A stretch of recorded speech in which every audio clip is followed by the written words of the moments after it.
கிறிஸ்துவுக்குள் மிகவும் நம்பாய் அழைக்கப்பட்ட அன்புக்குரிய சகோதர சகோதரிகளை உங்கள் யாவருக்கும் கிறிஸ்துவுக்குள்ளான அன்பின் வாழ்த்துக்கள் இந்த வேலையை தெரிவித்துக் கொள்கிறேன்.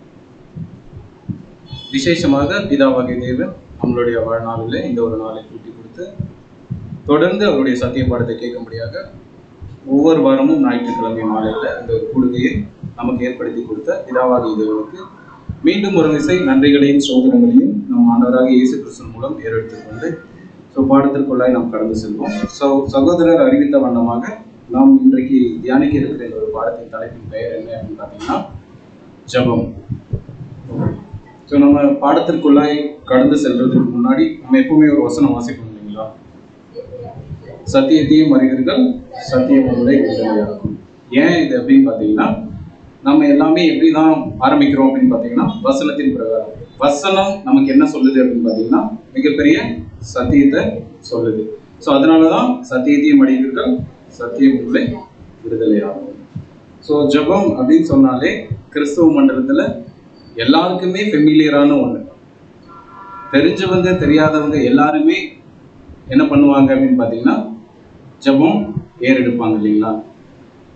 ஸோ அந்த ஒரு ஜபம் பண்றது தப்பு கிடையாது. அது வேதம் எப்படி நமக்கு சொல்லுது அப்படின்றத குறித்து நம்ம என்ன பண்ண போறோம் அப்படின்னு பார்த்தீங்கன்னா பார்க்க இருக்கிறோம். ஸோ ஜபம் ஆமாவா? என்ன மாதிரிலாம் ஜபம் பண்ணலாம்? சரி, ஆக்சுவலா ஜபம்னா என்ன?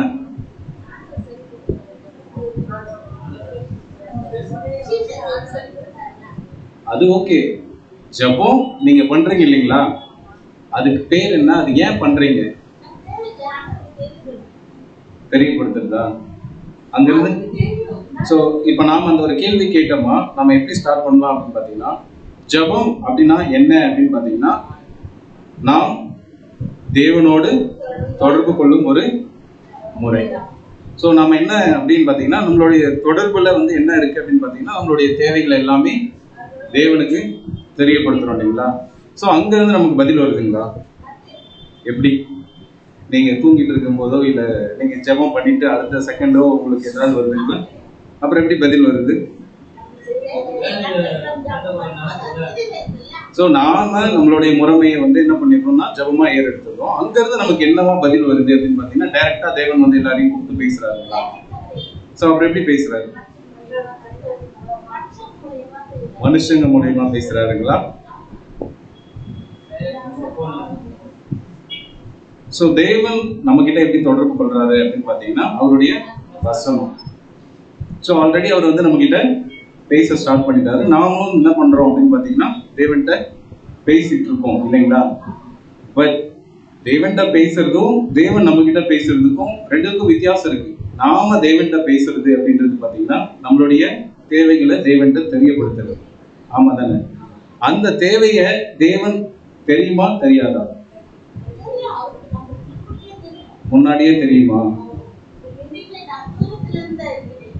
சரி, உங்களுடைய தேவையை எவ்வளவு நேரம் நீங்க தெரியப்படுத்துவீங்க தேவன்கிட்ட? விடியவா? ஸோ ஜபம் அப்படின்னு எடுத்துட்டாலே நாம எல்லாருமே சில விஷயங்கள்லாம் நம்ம பார்த்துருப்போம் இல்லைங்களா? என்னென்ன விஷயங்கள் பார்த்துருக்கோம்? முழு இரவு ஜபம், இது எல்லாருமே அட்டன் பண்ணியிருப்பீங்க. முக்கியமா அமாவாசை, இந்த பௌர்ணமி, இந்த மாதிரி டைம்ல பார்த்தீங்கன்னா அதிகமா கிறிஸ்தவ மண்டலத்துல இந்த ஒரு ஜபத்தை ஸ்பெஷல் ப்ரேயர்னு சொல்லிட்டே வைப்பாங்க. நைட்டு 12 மணி அந்த மாதிரிலாம் வைப்பாங்க. ஆமா தானே? கேள்விப்பட்டது இல்லைங்களா? இயர்லி மார்னிங் ஜபம், அதிகாலையில் என்னை தேடுகிறவர். வசனம் தான், ஆனா அது ஜபமான்னு பார்த்தா கண்டிப்பா அதை நம்ம ஆராய்ச்சி பார்க்கலாம். அதுக்கப்புறம் என்ன ஜபம் அப்படின்னு பார்த்தீங்கன்னா ஒரு விஷயத்துக்கு நம்ம தேவன்கிட்ட கேட்கறதுக்கு நம்ம என்ன பண்ணணும் அப்படின்னு பார்த்தீங்கன்னா தன்னை வருத்திக்கிட்டு ஒரு விஷயத்த பண்றாங்க. என்ன பண்றாங்க அப்படின்னு பார்த்தீங்கன்னா உபவாசமா இருந்து, அதாவது சாப்பிடாம இருந்து தேவனை நோக்கி ஜபம் பண்றாங்க. ஸோ சாப்பிடாம இருந்து ஒரு விஷயத்த தேவன்கிட்ட கேட்கும்போது அந்த விஷயத்துக்கு தேவன் உடனே பதில் கொடுத்துட்றாருங்களா? இல்லை இந்த மாதிரி தான் நீங்க இருக்கணும்னு சொல்லி எங்கன்னா சொல்லியிருக்காருங்களா? ஸோ அந்த ஜபம் அப்படின்னு பார்த்தாலே இது ஒரு டாக்டரின், அதாவது போதனை. ஸோ நம்ம முன்னாடியே சில வகுப்புல பார்த்தோம் இல்லைங்களா, போதனை அப்படின்றது வந்து எதன் அடிப்படையில் இருக்கு அப்படின்னு பாத்தீங்கன்னா வேதத்தின் அடிப்படையில் இருக்கு. ஆனா இன்னைக்கு கிறிஸ்துவ மண்டலத்துல எப்படி இருக்கு அப்படின்னு பாத்தீங்கன்னா, ஒரு போதகர் அல்லது ஒரு சகோதரர் சொல்லக்கூடிய அந்த ஒரு வார்த்தையை கேட்டு அதன்படி நடக்கிறதுக்கு சில காரியங்கள் நம்ம பண்ணிட்டு இருக்கோம் இல்லைங்களா. ஆனா நாம அதுக்கு இங்க வரல. ஏன்னா நம்ம முன்னாடி போதனையை நம்ம நிறைய பார்த்துருக்கோம் இல்லைங்களா. நரகம் அப்படின்றது ஒண்ணு நாம எப்படி நினைச்சிட்டு இருந்தோம், அதுல தூக்கி போட்டு நம்மளை வறுத்துக்கிட்டே இருப்பாங்க, அந்த மாதிரிலாம் நினைச்சிட்டு இருந்தோம் இல்லைங்களா. வேதம் நமக்கு எப்படி சொல்லி கொடுத்தது, அந்த ஒரு நரகம்ன்றது என்ன சட்டியில போட்டு வறுப்பாங்கன்றது வேதம் நமக்கு சொன்னதான். யார் சொல்லி நம்ம அதை நம்ம ஃபாலோ பண்ணிக்கணும். ஸோ நமக்கு வேதம் எப்படி சொல்லி கொடுத்துச்சு, பாதாளம்ன்றது என்ன, பாதத்துக்கு. ஸோ நமக்கு தெரியல இல்லைங்களா. அந்த மனுஷிக அந்த ஒரு போதனையை நம்ம பிடிச்சிட்டு இருந்தோமா, நம்ம என்ன பண்ண முடியாது, தேவனுடைய வார்த்தையை நம்ம வந்து கேட்க முடியாது. ஸோ போதனை அப்படின்றது எங்க தான் இருக்கு அப்படின்னு பாத்தீங்கன்னா நம்மளுடைய வேதாகமத்துல தான் இருக்கு. ஸோ இந்த மாதிரி உபவாசம் இருந்து ஒரு காரியத்துக்காக நம்ம ஜெபம் பண்ணும்போது அந்த ஜெபத்தை வந்து தேவன் வந்து கேட்டு அந்த ஒரு காரியத்துக்கு வந்து பதில் கொடுப்பாரா அப்படின்னு பாத்தீங்கன்னா என்ன கொடுப்பாருங்களா. அதுக்கப்புறம் என்ன ஜெபம் இருக்கு அப்படின்னு பாத்தீங்கன்னா திறப்பின் வாசல். ஸோ இவ்வளவு ஜெபம் இருக்கு இல்லைங்களா, இவ்வளவு ஜெபம் இருக்கணுமா,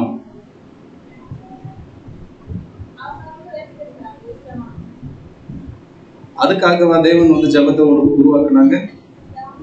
அவங்கவுங்க இஷ்டத்துக்கு பண்ணிக்கிறதுக்கு பேரு ஜெபமா. சரி, ஜெபத்துல நீங்க அதிகபட்சம் என்ன கேட்பீங்க தேவன்கிட்ட,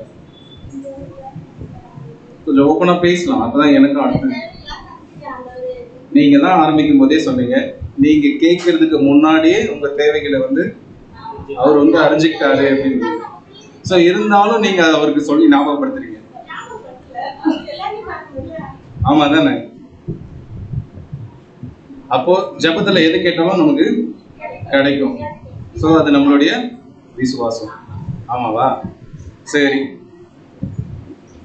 ஜெபத்துல எனக்கு ஒரு ஹெலிகாப்டர் வேணும்னு சொல்லி ஒரு வாரம் பாஸ்டிங் இருந்து ஜெபம் பண்ணா தேவன் நம்ம கொடுத்துருவாருங்களா?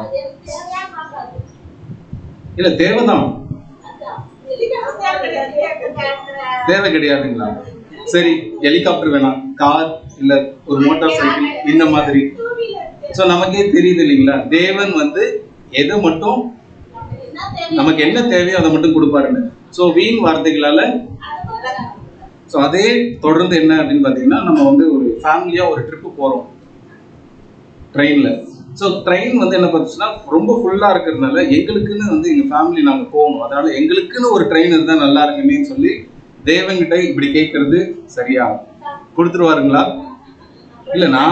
இல்ல நம்ம தேவன்கிட்ட வந்து தப்பா எதுவும் கேட்கலையே, ஜெபத்துல தான் நான் கேட்கணும்.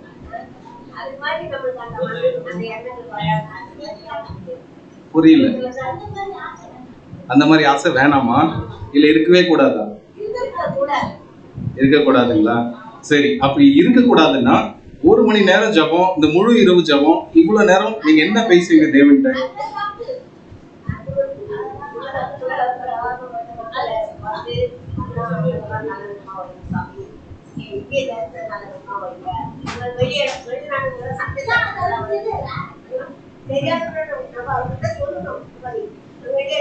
சரி, இதெல்லாம் நம்ம பார்த்தோம் இல்லைங்களா. இதெல்லாமே நம்மளுடைய கிறிஸ்துவ மண்டலத்துல நம்ம எல்லாருமே பார்த்த ஒண்ணுதான். நம்மளுடைய தேவைக்காக தேவனை நோக்கி வேண்டுறது, அப்புறம் நம்மளுடைய சுகவீனம், அதாவது பலவீனமா இருக்கிற நம்ம வந்து நோய் நொடி இது இந்த மாதிரி இருந்து நம்மலாம் வந்து விடுதலை ஆகணும்னு சொல்லி எல்லாத்தையுமே நம்ம வந்து தேவன்கிட்ட வைக்கும் போது தேவன் வந்து எல்லாத்துக்குமே பதில் கொடுக்குறாரா அப்படின்னு பாத்தீங்கன்னா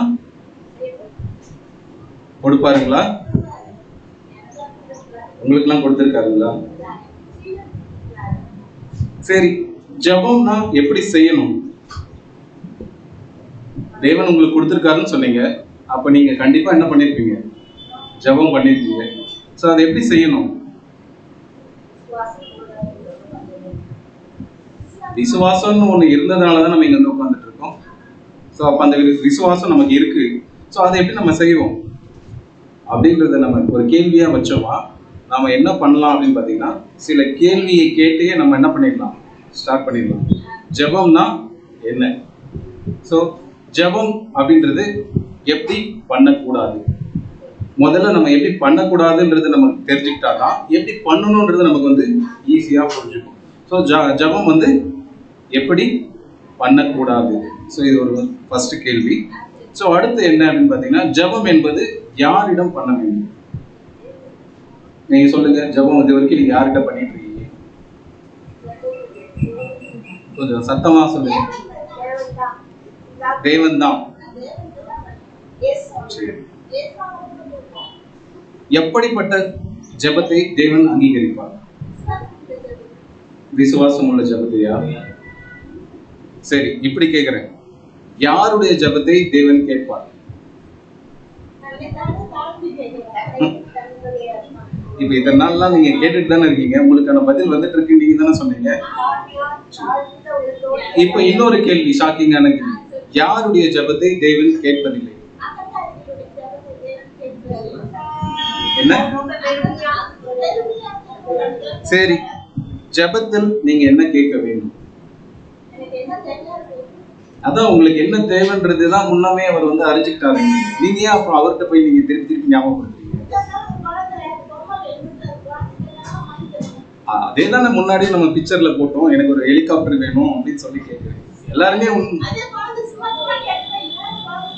சோ அப்ப அந்த குழந்தை ஆசைப்பட்டா நம்ம தேவன்கிட்ட வந்து முறையிட்டா தேவன் வந்து அதுக்கான ஒரு சூழ்நிலையை சந்திப்பார். அப்படிதானே?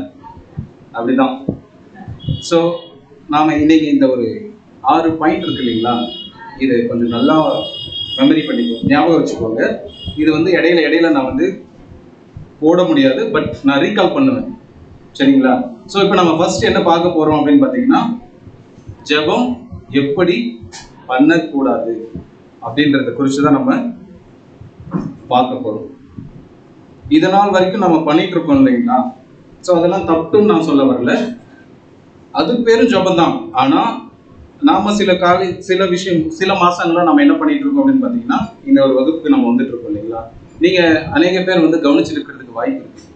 நீங்க போற அந்த ஒரு சபையில நீங்க ஜெபத்தை பார்த்தீங்கன்னா 2 விதமா 3 விதமா 4 விதமா பண்ணுவாங்க. இங்க வந்து அப்படி கிடையாது.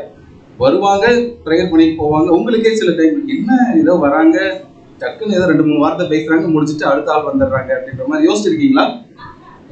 யோசிச்சதே இல்லையா? நான் யோசிச்சிருக்கேன் வந்த புதுசுல. இல்ல அது வந்து குறையான இல்ல, நீங்க ஃபாலோ பண்ணிட்டு இருக்கிற ஒரு முறைமையை திடீர்னு வந்து ஒருத்தவங்க பண்ணும்போது அது வேற மாதிரி இருக்கு அப்படின்னும் போது உங்களுக்கு அது வித்தியாசம் தெரியும் இல்லைங்களா?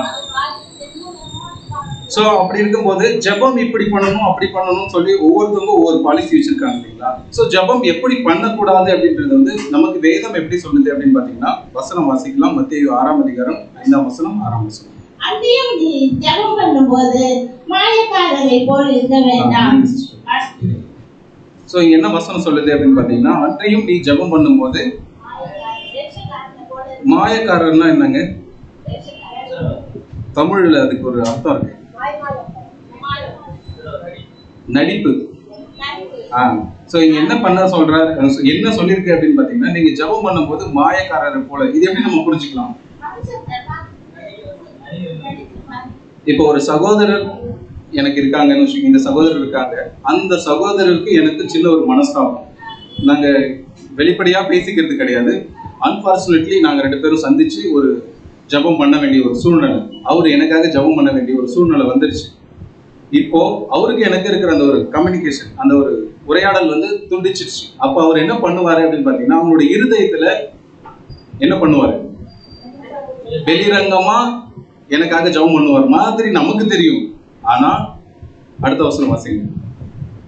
மனுஷர் காணும்படியாக அவர் ஜெப ஆலயங்களிலும் வீதிகளிலும் சந்திகளிலும் இருந்து ஜெபம் பண்ண விரும்புகிறார்கள். இப்போ இருங்க, நான் சொன்னேன் இல்லைங்களா, எங்க 2 பேருக்கும் சில மிஸ் அண்டர்ஸ்டாண்டிங் ஆகி இவர் எனக்கான ஜெபம் பண்ற ஒரு சூழ்நிலை வரும்போது என்ன ஆகுது அப்படின்னு பாத்தீங்கன்னா, இப்போ ஒரு 4-5 பேர் இருக்கும்போது அவங்களுக்கு மத்தியில பிரதருக்காக ஜெபம் பண்ணணும்ன்ற ஒரு எண்ணம் வரும்போது அவர் என்ன பண்ணுவாரு அப்படின்னு பாத்தீங்கன்னா, மத்தவங்க வந்து தப்பா நினைச்சிடக்கூடாதுன்றதுக்காக ஜெபம் பண்ணுவாங்க. ஆனா இருதயத்துல என்னவா இருப்பாங்க? மாயக்காரர்னு சொன்னோம் இல்லைங்களா, அந்த வசனத்துக்கு விளக்கம் மாயமாரம் பண்றாங்கன்னு சொல்லி நடிக்கிறாங்கன்னு சொல்றாங்க இல்லைங்களா? அப்போ உள்ள ஒண்ணு வச்சுக்கிட்டு வெளியில வேற மாதிரி ஒண்ணு காமிப்பாங்க இல்லைங்களா? அது மனுஷங்களால கண்டுபிடிக்க முடியாது. ஆனா தேவன் ஈஸியா கண்டுபிடிச்சிருவாரு இல்லைங்களா? இப்போ நான் எதுக்காக அந்த சகோதரரை வந்து நான் உதாரணத்துக்கு எடுத்துக்கிறேன் அப்படிங்கும்போது, எனக்கு அவருக்கும் பிரச்சனைன்றது எல்லாருக்குமே தெரியும். அவர் எனக்காக ஜெபம் பண்றாருன்னும் போது நீங்களா என்ன நினைப்பீங்க? எவ்வளவு சண்டை வந்தாலும் அந்த ஜெபத்துல வந்து சகோதரர் குறிச்சு ஜெபம் பண்ணிட்டாங்க அப்படின்னு நீங்களும் நினைப்பீங்க, அவரும் நினைப்பாங்க. ஆனா அந்த ஜெபம் உண்மையானதா அப்படின்றது யாருக்கு தெரியும்? சோ அப்படிப்பட்ட ஒரு ஜெபத்தை வந்து நீங்க என்ன பண்ண வேணாம்னு சொல்றாங்கன்னா, பண்ண வேணாம் அப்படின்னு சொல்லி சொல்றாங்க. சோ மனுஷர் காணும்படியாக அவர்கள் ஜெபம் ஆலயங்களிலும்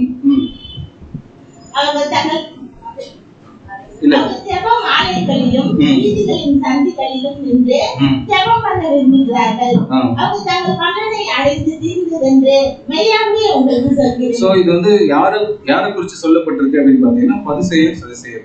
அவங்க என்ன பண்ணிருக்காங்க அப்படின்னு பாத்தீங்கன்னா, அந்த தினத்துல வந்து ஜெப ஆலயங்களிலும் தெருக்களிலும் போய் சந்துகளிலும் நின்று என்ன பண்ணிருக்காங்க அப்படின்னு பாத்தீங்கன்னா, ஜெபம் பண்ணிருக்காங்க. சோ இவர்கள் வந்து இப்படி பண்ணணும் அப்படின்னு சொல்லி தேவன் சொன்னாரா? இதை யார் பார்த்துட்டு இருக்கா அப்படின்னு பாத்தீங்கன்னா, ஆண்டவராகிய இயேசு கிறிஸ்து பாக்குறாரு. சோ பார்த்துட்டு இந்த மாதிரி நீங்க ஜெபம் பண்ணக்கூடாது அப்படின்னு சொல்லி சொல்றாருன்னா, ஏன் அந்த மாதிரி பண்ணக்கூடாது? சோ அவங்க என்ன பண்ணிருக்காங்க அப்படின்னு பாத்தீங்கன்னா, மனுஷங்களை வந்து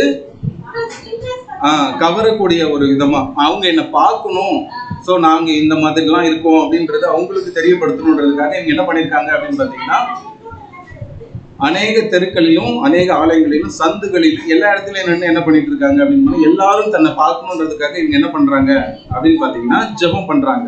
சோ அவருக்கு என்ன சொல்றாரு அப்படின்னு பாத்தீங்கன்னா, அவர்கள் தங்கள் பலனை அடைந்து தீர்த்தார்கள் என்று மெய்யாகவே உங்களுக்கு சொல்லுகிறேன். சோ அது வந்து என்னன்னா, அதுக்கான ஒரு பலன் வந்து அவங்க வந்து கிடைச்சிடும் அப்படின்றத குறிச்சு கூட சொல்றாங்க. சோ 6வது வசனம் வாசிங்க. நீயும் ஜெபம் பண்ணும்போது உன் அறை வீட்டிற்கு பிரவேசித்து உன் கதவை பூட்டி அந்தரங்கத்தில் இருக்கிற உன் பிதாவை நோக்கி ஜெபம் பண்ணு. அப்பொழுது அந்தரங்கத்தில் பார்க்கிற உன் பிதா வெளியரங்கமாய் உனக்கு பலன் அளிப்பார். சோ முதல் வசனத்துல நமக்கு என்ன சொல்லப்பட்டிருக்கு அப்படின்னு பாத்தீங்கன்னா, அன்றையும் நீ ஜெபம் பண்ணும்போது எப்படி பண்ணக்கூடாதுன்னு சொல்லிட்டாங்க, நடிக்க கூடாது அப்படின்றத சொல்லிட்டு நீங்க அடுத்து எப்படி பண்ணணும் அப்படின்றத குறிச்சு சொல்றாரு பாருங்க. நீயோ ஜெபம் பண்ணும்போது உன் அறை வீட்டுக்குள். சோ அறை வீட்டுக்குள்னா நம்ம இப்ப வந்து ப்ரேயர் பண்ணா திடீர்னு எந்திரிச்சு போய் நம்ம பெட்ரூம் உள்ள கதவை சாத்திட்டு அங்க போய் ப்ரேயர் பண்ணிட்டா அதுக்குன்னு ஒரு ரூமா? அந்த ரூமுக்கு பேர் என்னன்றது வேதம் சொல்லுது. சோ அந்த அறை அப்படின்றது என்ன அப்படின்னு குறிச்சு நம்ம கொஞ்சம் விளக்கம் பார்க்கலாம். என்ன அப்படின்னு பாத்தீங்கன்னா, இதோ இருதயத்தின் கதவை தட்டுகிறேன், ஒருவன் என் சத்தத்தை கேட்டு. சோ வாசல் அப்படின்றது எது? சோ அறை அப்படின்றது பாத்தீங்கன்னா எந்த அறையை குறிக்கும் அப்படின்னு பாத்தீங்கன்னா, நம்மளுடைய மனசு.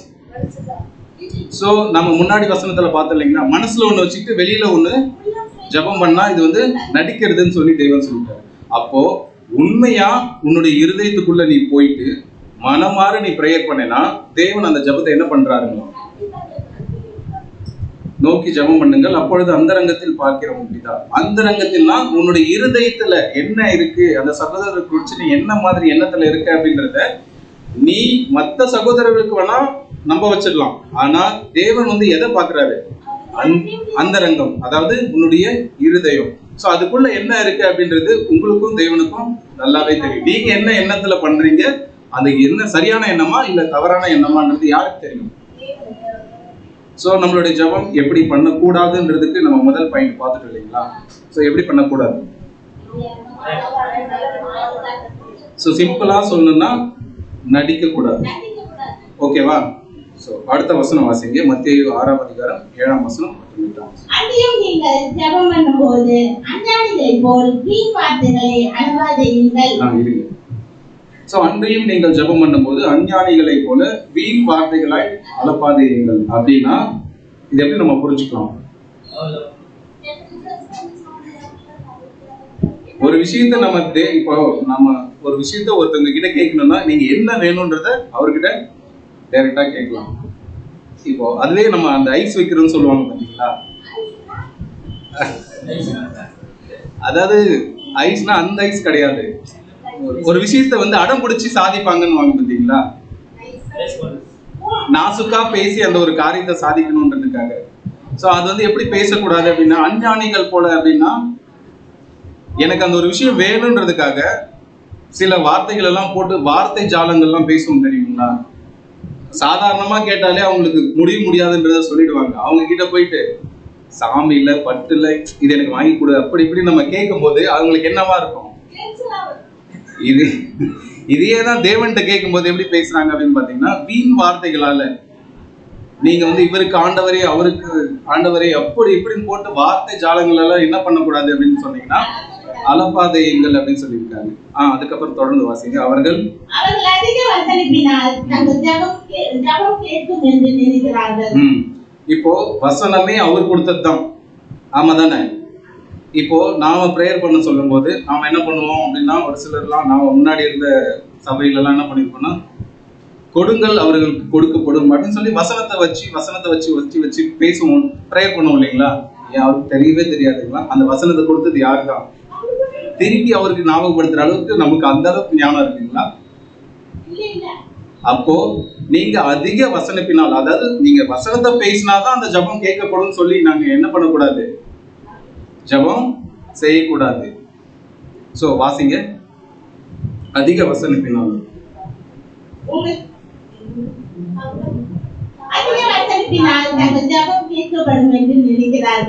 இந்த மாதிரி பண்றவங்களோட ஜபம் தான் கேட்கப்படும் சொல்லி அவங்க வந்து நினைக்கிறார்கள்.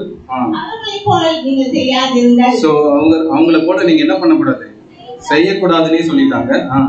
பிதாவை நோக்கி நீங்க வேண்டிக் கொள்வதற்கு முன்னமே உங்களுக்கு இன்னது தேவை என்று அவர் அறிந்திருக்கிறார். சரி, ஓகே. நாம இந்த மாதிரி எல்லாம் பண்ணக்கூடாது அப்படின்றது நம்ம பார்த்தோம் இல்லைங்களா? சோ நமக்கு என்ன தேவைன்றது தேவன் வந்து முன்னமே அறிந்திருக்கிறார்.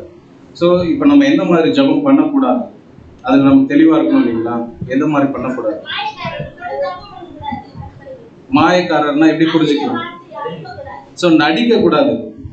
தேவன்கிட்ட ஜெபம் பண்ணும் போது நம்ம என்ன பண்ணக்கூடாது அப்படின்னு பாத்தீங்கன்னா, நடிக்க கூடாது. நம்மளுடைய ஜெபம் எப்படி இருக்கணும் அப்படின்னு பாத்தீங்கன்னா, அந்தரங்கமா இருக்கணும். அந்தரங்கமா இருக்கிற உங்களுடைய ஜெபம் வந்து வெளிரங்கமா ஆகணும்னா, உங்களுடைய இருதயத்துல நீங்க என்ன நினைக்கிறீங்களோ அதைத்தான் வந்து யார்கிட்ட கேட்கணும்? தேவன்கிட்ட கேட்கணும். சோ ஃபர்ஸ்ட் பாயிண்ட், ஃபர்ஸ்ட் கேள்வி நம்ம என்ன பார்த்தோம் அப்படின்னு பாத்தீங்கன்னா, என்ன பார்த்தோம்? எப்படி? சோ அதுக்கான விளக்கம் நமக்கு தெரிஞ்சிச்சு இல்லைங்களா? ஜெபம் என்பது நாம் யாரிடம் பண்ண வேண்டும்? ஆண்டவரா? ஆண்டவர்னா யாருங்க? ஏசப்பா கிட்ட தான் ஜெபம் பண்ணணுமா? சரி, அதான் ஏசு ஆண்டவர் கிட்ட தான் ஜெபம் பண்ணணுமா? பிதாவா?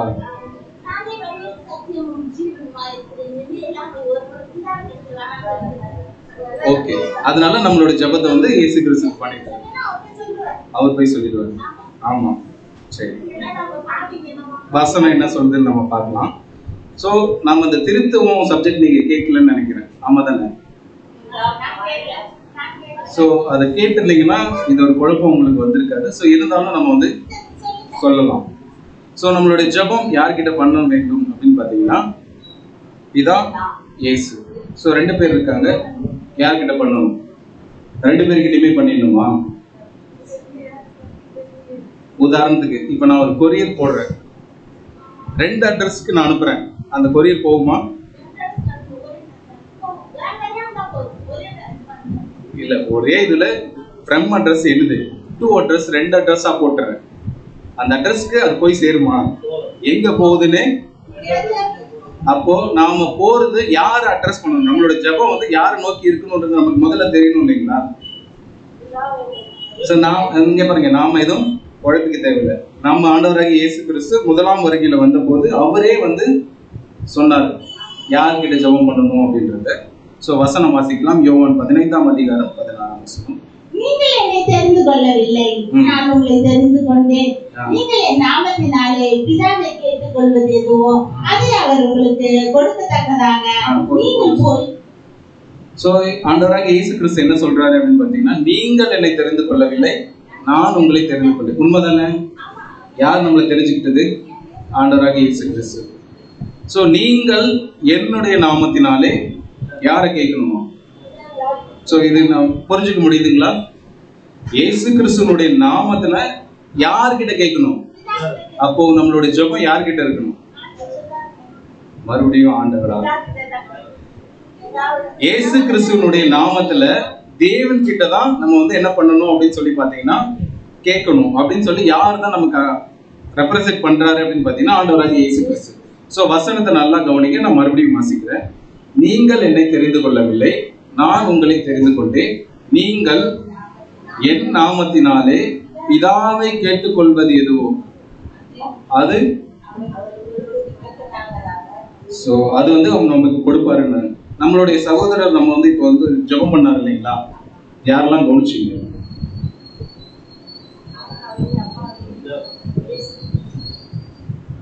சரி, கவனிக்கலனாலும் பரவாயில்ல, முடிக்கும் போது ஒரு ஜெபம் பண்ணுவார் இல்லைங்களா? அப்ப நல்லா கவனிச்சுக்கோங்க, சரிங்களா?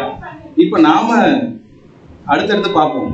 சோ இங்க என்ன சொல்றாரு அப்படின்னு பாத்தீங்கன்னா, இயேசு கிறிஸ்துவனுடைய நாமத்துல தான் என்ன பண்ணணும் அப்படின்னு பாத்தீங்கன்னா பிதாவை நோக்கி நம்மளுடைய ஜெபம் இருக்கணும் அப்படின்னு சொல்லி சொல்றாங்க. இன்னொரு வசனம் கூட வாசிங்க. யோவான் 16ஆம் அதிகாரம் 23ஆம் வசனம். அந்த நாளிலே நீங்கள் என்னிடத்தில் ஒன்றும் கேட்க மாட்டீர்கள். சோ இதுவும் ஆண்டவராகிய இயேசு கிறிஸ்து தான் சொல்றாரு. அந்நாட்களிலே நீங்கள் என்னிடத்தில் ஒன்றுமே கேட்க மாட்டீர்கள், மெய்யாகவே மெய்யாகவே நான் உங்களுக்கு சொல்கிறேன். நீங்கள் என் நாமத்தினாலே பிதாவினிடத்தில் கேட்டுக்கொள்வது எதுவோ அதை அவர் உங்களுக்கு தருவார். சோ இப்ப இங்க என்ன அட்ரஸ் பண்றாரு அப்படின்னு பாத்தீங்கன்னா, நீங்கள் என் நாமத்திலே பிதாவினிடத்தில் கேட்டுக்கொள்வது எதுவோ அதையே அவர் உங்களுக்கு தருவார். சோ இப்ப இங்க என்ன சொல்றாரு அப்படின்னு பாத்தீங்கன்னா, நீங்க ஆண்டவராகிய இயேசு கிறிஸ்து முதலாம் வருகையில வந்தார் இல்லைங்களா? சோ நமக்கு தெரியும், எங்கேயாச்சும் என்ன நோக்கி கேளு அப்படின்னு சொல்லி இவர் சொல்லியிருக்காருங்களா? இல்ல என்ன நோக்கி ஜெபம் பண்ணுன்னு சொல்லி சொல்லியிருக்காருங்களா? எல்லா இடத்துலயுமே யாரதான் அட்ரஸ் பண்றாரு? சோ அப்ப நம்மளுடைய ஜெபம் யாரை நோக்கி இருக்கணும் அப்படின்னு பாத்தீங்கன்னா பிதாவை நோக்கி தான் இருக்கணும். யார் மூலமா இருக்கணும்? இயேசு கிறிஸ்து மூலமா பிதாவை நோக்கி இருக்கணும். இன்னொரு வசனம் கூட வாசிக்கலாம். யோவான் 11ஆம் அதிகாரம் 22ஆம் வசனம். இப்போது நீ தேவனிடத்தில் கேட்டுக்கொள்வது எதுவோ அதை தேவன் உமக்கு தந்தருவார் என்று அறிந்திருக்கிறேன் என்றார். சோ இங்க என்ன சொல்றாரு அப்படின்னு பாத்தீங்கன்னா, நீ இப்போது தேவனிடத்தில் கேட்டுக்கொள்வது எதுவோ, அதாவது தேவன்கிட்ட நீங்க என்ன கேட்கிறீங்களோ அதையே தேவன் உமக்கு. சோ அப்படின்னு சொல்லி யார் அறிஞ்சிருக்கிறார்களா? இயேசு கிறிஸ்து அறிஞ்சிருக்கிறாரு. சோ அப்ப நமக்கு என்ன தெரியுது அப்படின்னு பாத்தீங்கன்னா, யாருக்கிட்ட தான் ஜெபம் பண்ணணும்? பிதாவை நோக்கி தான். யார் மூலமா பண்ணணும்? இயேசு கிறிஸ்து மூலமா. சோ இன்னொரு வசனம் கூட வாசிக்கலாம். மத்தேயு 11ஆம் அதிகாரம் 25ஆம் வசனம்.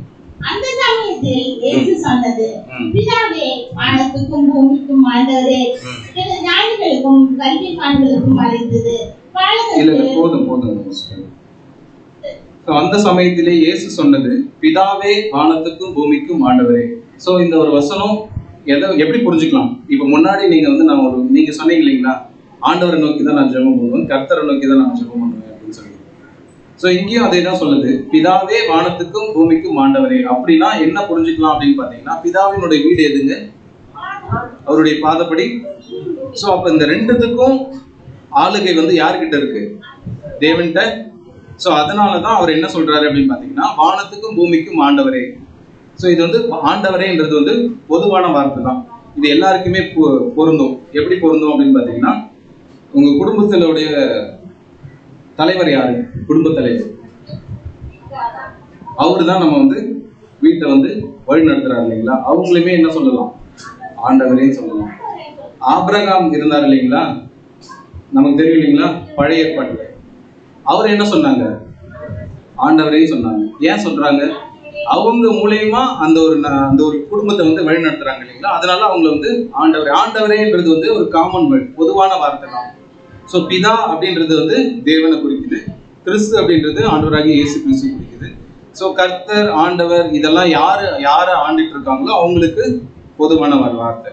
சோ இது வந்து யாருக்கும் பொருந்தும் அப்படின்னு பாத்தீங்கன்னா, ஆண்டவராகிய இயேசு கிறிஸ்துவுக்கும் பொருந்தும். சோ ரெண்டு பேருமே யாரு பண்றாங்க அப்படின்னு பாத்தீங்கன்னா, பிதா கிறிஸ்துவ மூலமா இங்க வந்து என்ன பண்ணிட்டு இருக்காரு அப்படின்னு பாத்தீங்கன்னா, ஆளுகை செஞ்சுட்டு இருக்கிறதுனால இவரையும் நம்ம ஆண்டவர்னு ரெப்ரசென்ட் பண்ணலாம், அவரையும் நம்ம ஆண்டவர்னு சொல்லலாம். ஆனா ஜெபத்தை வந்து யார்கிட்ட தான் வைக்கணும் அப்படின்னு பாத்தீங்கன்னா, இயேசு கிறிஸ்து மூலமா பிதா கிட்ட.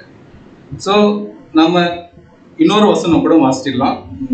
எப்போ அப்படின்னு பாத்தீங்கன்னா, இவர் வந்து ஜெபம் பண்றாரு இல்லைங்களா? ஆண்டவராக இயேசு கிறிஸ்து ஜெபம் பண்ணும்போது கூட யாரை குறிச்சு ஜெபம் பண்றாரு அப்படின்னு பாத்தீங்கன்னா, வாசிங்க. மத்தேயு 27ஆம் அதிகாரம் 46ஆம் வசனம். 9ஆம் மணி நேரத்தில் இயேசு ஏலி ஏலி லாமா சபதானி என்று மிகுந்த சத்தமிட்டு கூப்பிட்டார். அதற்கு என் தேவனே ஏன் என்னை கைவிட்டீர் என்ற அர்த்தமா. சோ இங்க என்ன சொல்லப்பட்டிருக்கு அப்படின்னு பாத்தீங்கன்னா, என் தேவனே ஏன் என்னை கைவிட்டீர். சோ இது வந்து எப்படி புரிஞ்சுக்கலாம் அப்படின்னு பாத்தீங்கன்னா, கண்டிப்பா திருத்துவம் சப்ஜெக்ட் வந்து கேட்டிருந்தா மட்டும்தான் இதை நம்மளால புரிஞ்சுக்க முடியும். ஏன்னா சிலர் வந்து அந்த திருத்துவம் வந்து எப்படி புரிஞ்சுப்பாங்க அப்படின்னு பாத்தீங்கன்னா, ஒருத்தர் தான் மூணா இருக்காரு அப்படின்னு சொல்லி புரிஞ்சுப்பாங்க. சோ இவர் இங்க இருக்கும்போது இவரை குறிச்சு அங்க ப்ரேயர் பண்ணி பாருங்களா. சோ அப்ப கம்ப்ளீட்டா இதுல நமக்கு என்ன டிஃபரெண்ட் தெரியுது அப்படின்னு பாத்தீங்கன்னா, பிதா வேறு குமாரன் வேறு அப்படின்றது நமக்கு தெரியுது இல்லையா. சோ அப்ப அது என்ன அப்படின்னு பாத்தீங்கன்னா, அது கிடையாது. சோ தேவன் எல்லாத்துக்குமே ஆண்டவரா இருக்கிறார். சோ அவருடைய குமாரன் தான் யாரு அப்படின்னு பாத்தீங்கன்னா இயேசு கிறிஸ்து. இவருடைய ஜெபம் எப்படிப்பட்டதா இருக்குன்னா, தேவனை நோக்கி, அவருடைய அப்பாவை நோக்கி இருக்கு. சோ இது எல்லாமே நமக்கு கம்ப்ளீட்டா எல்லாமே தெரியுது இல்லைங்களா. சோ இயேசு கிறிஸ்து வந்து நம்மளுடைய ஜெபத்தை வந்து யாரை நோக்கி பண்ணணும்ன்றது தெளிவா சொல்லிட்டாரு. சோ இவர் சொன்னா மட்டும் நம்ம ஏத்துக்கலாமா அப்படின்னு பாத்தீங்கன்னா ஏத்துக்கலாம். இன்னொருத்தவங்களும் சொல்லியிருக்காங்க. யாரு அப்படின்னு பாத்தீங்கன்னா அப்போஸ்தலர்களும் சொல்லியிருக்காங்க. அவங்க யாரை குறிச்சு ஜெபம் பண்றாங்கன்றது நமக்கு தெரியணும் இல்லைங்களா. சோ வசனம் வாசிக்கலாம். எபேசியர் 3ஆம் அதிகாரம் 14ஆம் வசனம் 15ஆம் வசனம். இது நிமித்தம் நான் பரலோகத்திலும் பூலோகத்திலும் உள்ள முழு குடும்பத்துக்கும் நாமகரணராகிய நம்முடைய கர்த்தராகிய இயேசு கிறிஸ்துவினுடைய பிதாவை நோக்கி முழங்கால் படியிட்டு. சோ இவருமே என்ன சொல்றாரு அப்படின்னு பாத்தீங்கன்னா, நம்முடைய கர்த்தராய் இருக்கிற இயேசு கிறிஸ்துவினுடைய பிதாவாகிய தேவனை நோக்கி. சோ இவருமே யார்கிட்ட தான் ஜெபம் பண்றாரு அப்படின்னு பாத்தீங்கன்னா, இயேசு கிறிஸ்து மூலமா பிதாவாகிய தேவனை தான் ஜெபத்தை வந்து வைக்கிறாரு. சோ இன்னொரு வசனம் கூட நமக்கு அடையாளம் படுத்துது. வாசிக்கலாம். 1 கொலேசியர் 3ஆம் அதிகாரம் 17ஆம் வசனம். வார்த்தையினாலாவது கிரியினாலாவது நீங்கள் எதை செய்தாலும் அதையெல்லாம் கர்த்தராகிய இயேசுவின் நாமத்தினாலே செய்து அவர் முன்னிலையாகிய பிதாவாகிய தேவனை ஸ்தோத்திரியுங்கள். சோ நீங்க என்ன பண்ணாலும் இயேசு கிறிஸ்துவின் நாமத்தினால செய்து யாரை ஸ்தோத்திரிக்கணுமா? சோ ஒட்டுமொத்தமா நீங்களுடைய ஜெபம், உங்களுடைய ஸ்தோத்திரம் எல்லாமே யாருக்கு தான் அப்படின்னு பாத்தீங்கன்னா பிதாவாகிய தேவனுக்கு தான். சோ இன்னொரு வசனம் எபேசியர் 5ஆம் அதிகாரம் 20ஆம் வசனம். நம்முடைய கர்த்தராகிய இயேசு கிறிஸ்துவின் நாமத்தினாலே எப்பொழுதும் எல்லாருக்காகவும் பிதாவாகிய தேவனை ஸ்தோத்திரித்து. சோ எப்பொழுதும் எல்லாவற்றிற்காகவும் யாரெல்லாம் ஸ்தோத்திரம் பண்ணணும்? சோ நம்ம முன்னாடி இந்த ஒரு வசனம் பார்த்தோம் இல்லைங்களா, மத்தேயு 6ஆம் அதிகாரம் எப்படி ஜெபம் பண்ணக்கூடாது அப்படின்னு சொல்லி ஒரு வசனத்தை வாசிச்சுட்டு, அது மாயக்காரர் போல இருக்க வேண்டாம் அப்படின்னு சொல்லிட்டு அடுத்து 8வது வசனம் வாசிக்கும் போது, நீயோ ஜெபம் பண்ணும்போது உன் அறை வீட்டுக்குள் பிரவேசித்து உன் கதவை பூட்டி அந்தரங்கத்தில் இருக்கிற உன் பிதாவை நோக்கி.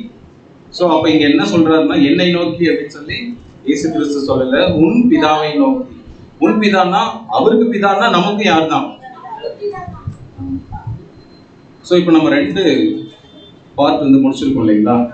ஒண்ணு எப்படி ஜெபம் பண்ணக்கூடாது, எப்படி பண்ணக்கூடாது, நடிக்க கூடாது. சிம்பிளா சொல்லணும்னா நடிக்க கூடாது.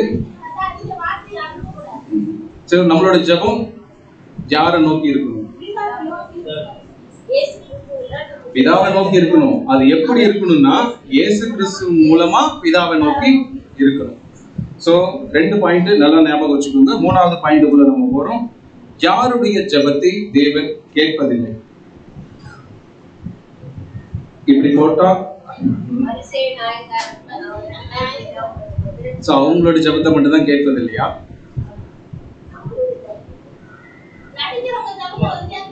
கேட்க மாட்டாரு.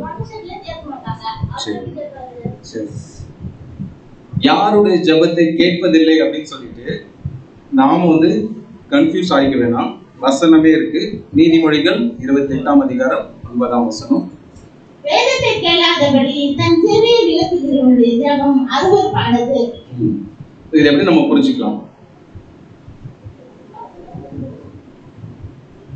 இப்போ ஒரு சகோதரருக்கு நான் பேசிட்டு இருக்கேன். அந்த சகோதரர்கிட்ட நான் பிரதர் எனக்கு ஒரு உதவி நீங்க செய்யுங்க அப்படின்னு நான் சொல்லும்போது அவர் டக்குன்னு என்ன சொல்றாருன்னா, முதல்ல நான் சொல்றதை நீ செய், அதுக்கப்புறம் நான் நீ சொல்றதை செய்யறேன். இதை நாம இப்ப எப்படி ஒப்படைச்சு பார்க்கலாம் அப்படின்னு பாத்தீங்கன்னா, வேதத்தை கேளாதபடிக்கு அப்படின்னா தேவன் நம்ம கிட்ட பேசுற அந்த ஒரு வார்த்தைய நாம கேட்காம இருந்து நாம வந்து தேவன்கிட்ட ஜெபம் பண்ணா அவர் என்ன பண்ண மாட்டாரு, கேட்கவே மாட்டாரு. புரியுதுங்களா? அப்போ சாதாரண மனுஷங்களே நாம பேசுறதுக்கு முன்னாடி நான் சொல்றதை நீக்கின்னு சொல்றாங்கன்னா, அப்ப எல்லாத்தையும் படைச்ச தேவன் அவருடைய வார்த்தையை நீ கேட்காம அவர்கிட்ட போய் எனக்கு இது வேணும் அது வேணும்னு கேட்டா அவர் உன்னை எப்படி பாப்பாருங்களா? அதை எப்படி பாப்பாருன்னு சொல்லியிருக்கு. அருவருப்புனா எப்படி சொல்லலாம்? ஒண்ணு கண்ணை மூடிக்கணும், இல்லைன்னா அவங்க பக்கமே திரும்ப கூடாதுன்னு சொல்லி இப்படி திருப்பிக்காங்க இல்லைங்களா? அந்த அளவுக்கு அருவருப்பா அப்படின்னா, சோ அப்போ அவருடைய வார்த்தைக்கு செவி கொடுக்காம 1 மணி நேரம் முழு இரவு ஜெபம் அப்படின்னு சொல்லிட்டு உட்கார்ந்து மணிக்கணக்கா தேவன்கிட்ட பேசிட்டு இருக்கிறவங்களோட ஜெபத்தை தேவன் கேட்பாரா?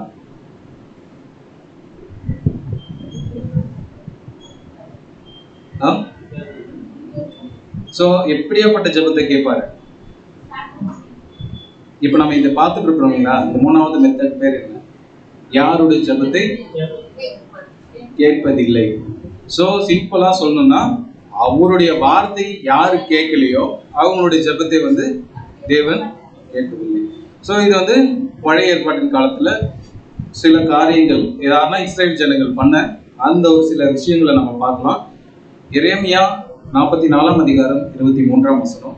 நீங்கள் தூபம் காட்டி கர்த்தருக்கு விரோதமாக பாவம் செய்து கர்த்தருடைய சத்தத்துக்கு செவி கொடாமலும் அவருடைய வேதத்துக்கும் அவருடைய கட்டளைகளுக்கும் அவருடைய சாட்சிகளுக்கும் இணங்கி நடவாமலும் போனபடியால் இந்நாளில் இருக்கிறபடி இந்த தீங்கு உங்களுக்கு நேரிட்டது என்றார். சோ நீங்க என்ன சொல்றாரு அப்படின்னு பாத்தீங்கன்னா, நீங்க தூபம் காட்டி கர்த்தருக்கு விரோதமாக பாவம் செய்றீங்க.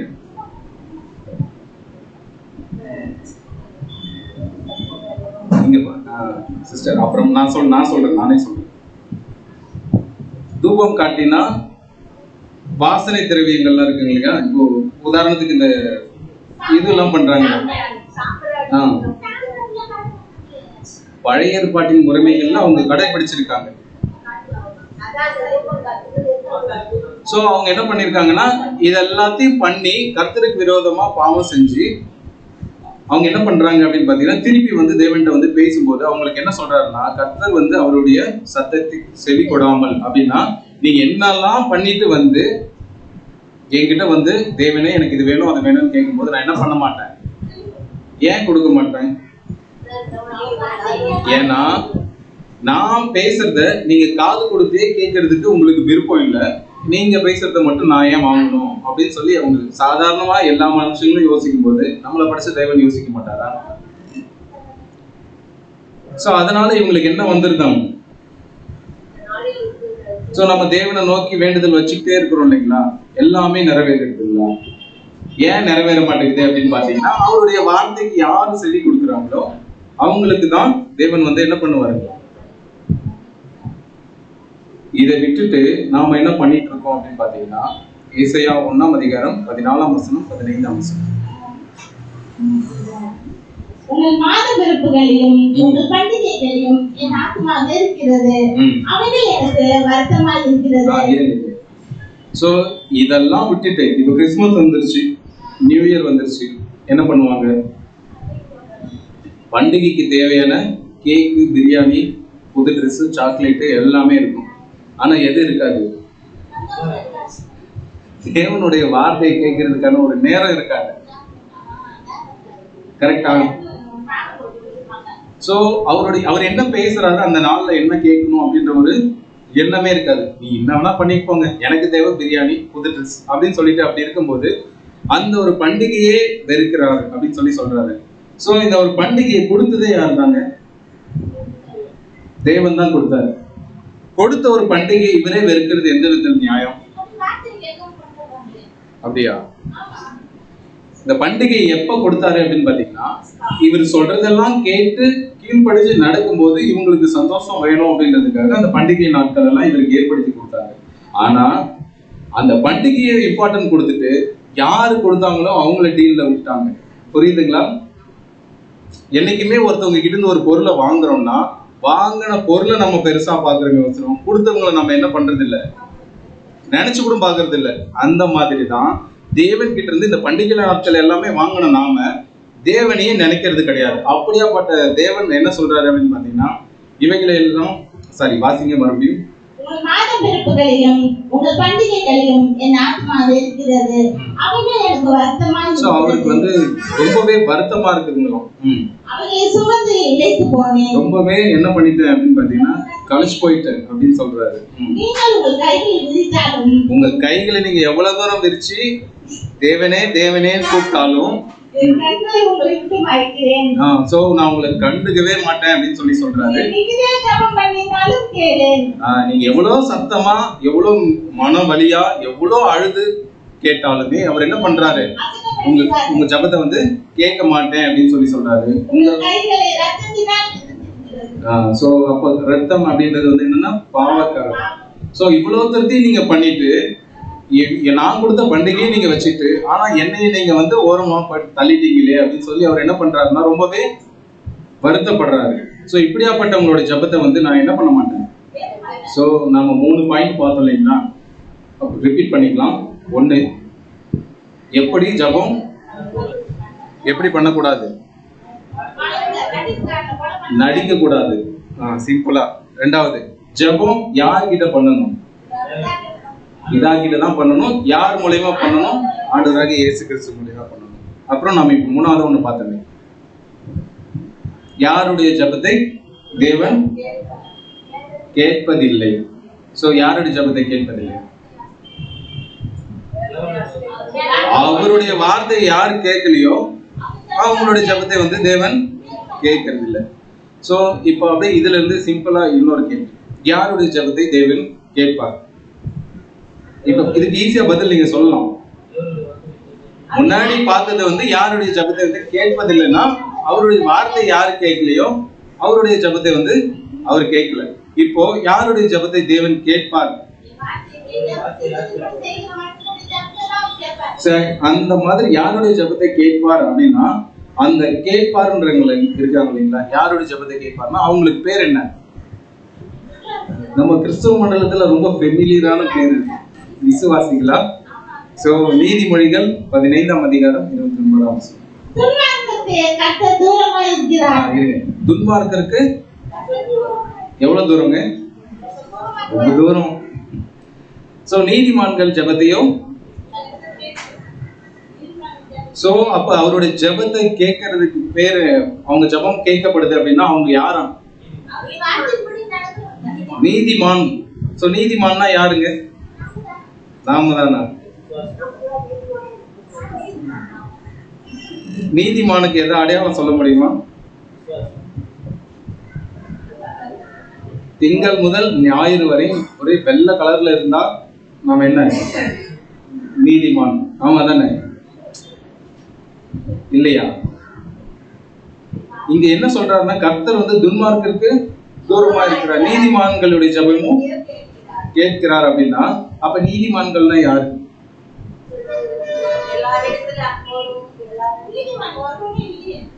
ஒருவனும் இல்லையா?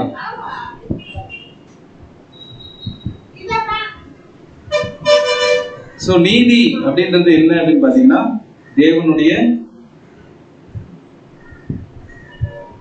என்ன அமைதியா இருக்கீங்க, உங்களுக்கு தெரியலையா? வசனம் வாசிங்க. யோவான் 9ஆம் அதிகாரம் 31ஆம் வசனம். பாவிகளுக்கு தேவன் செவி கொடுப்பதில்லை என்று அறிந்திருக்கிறோம்.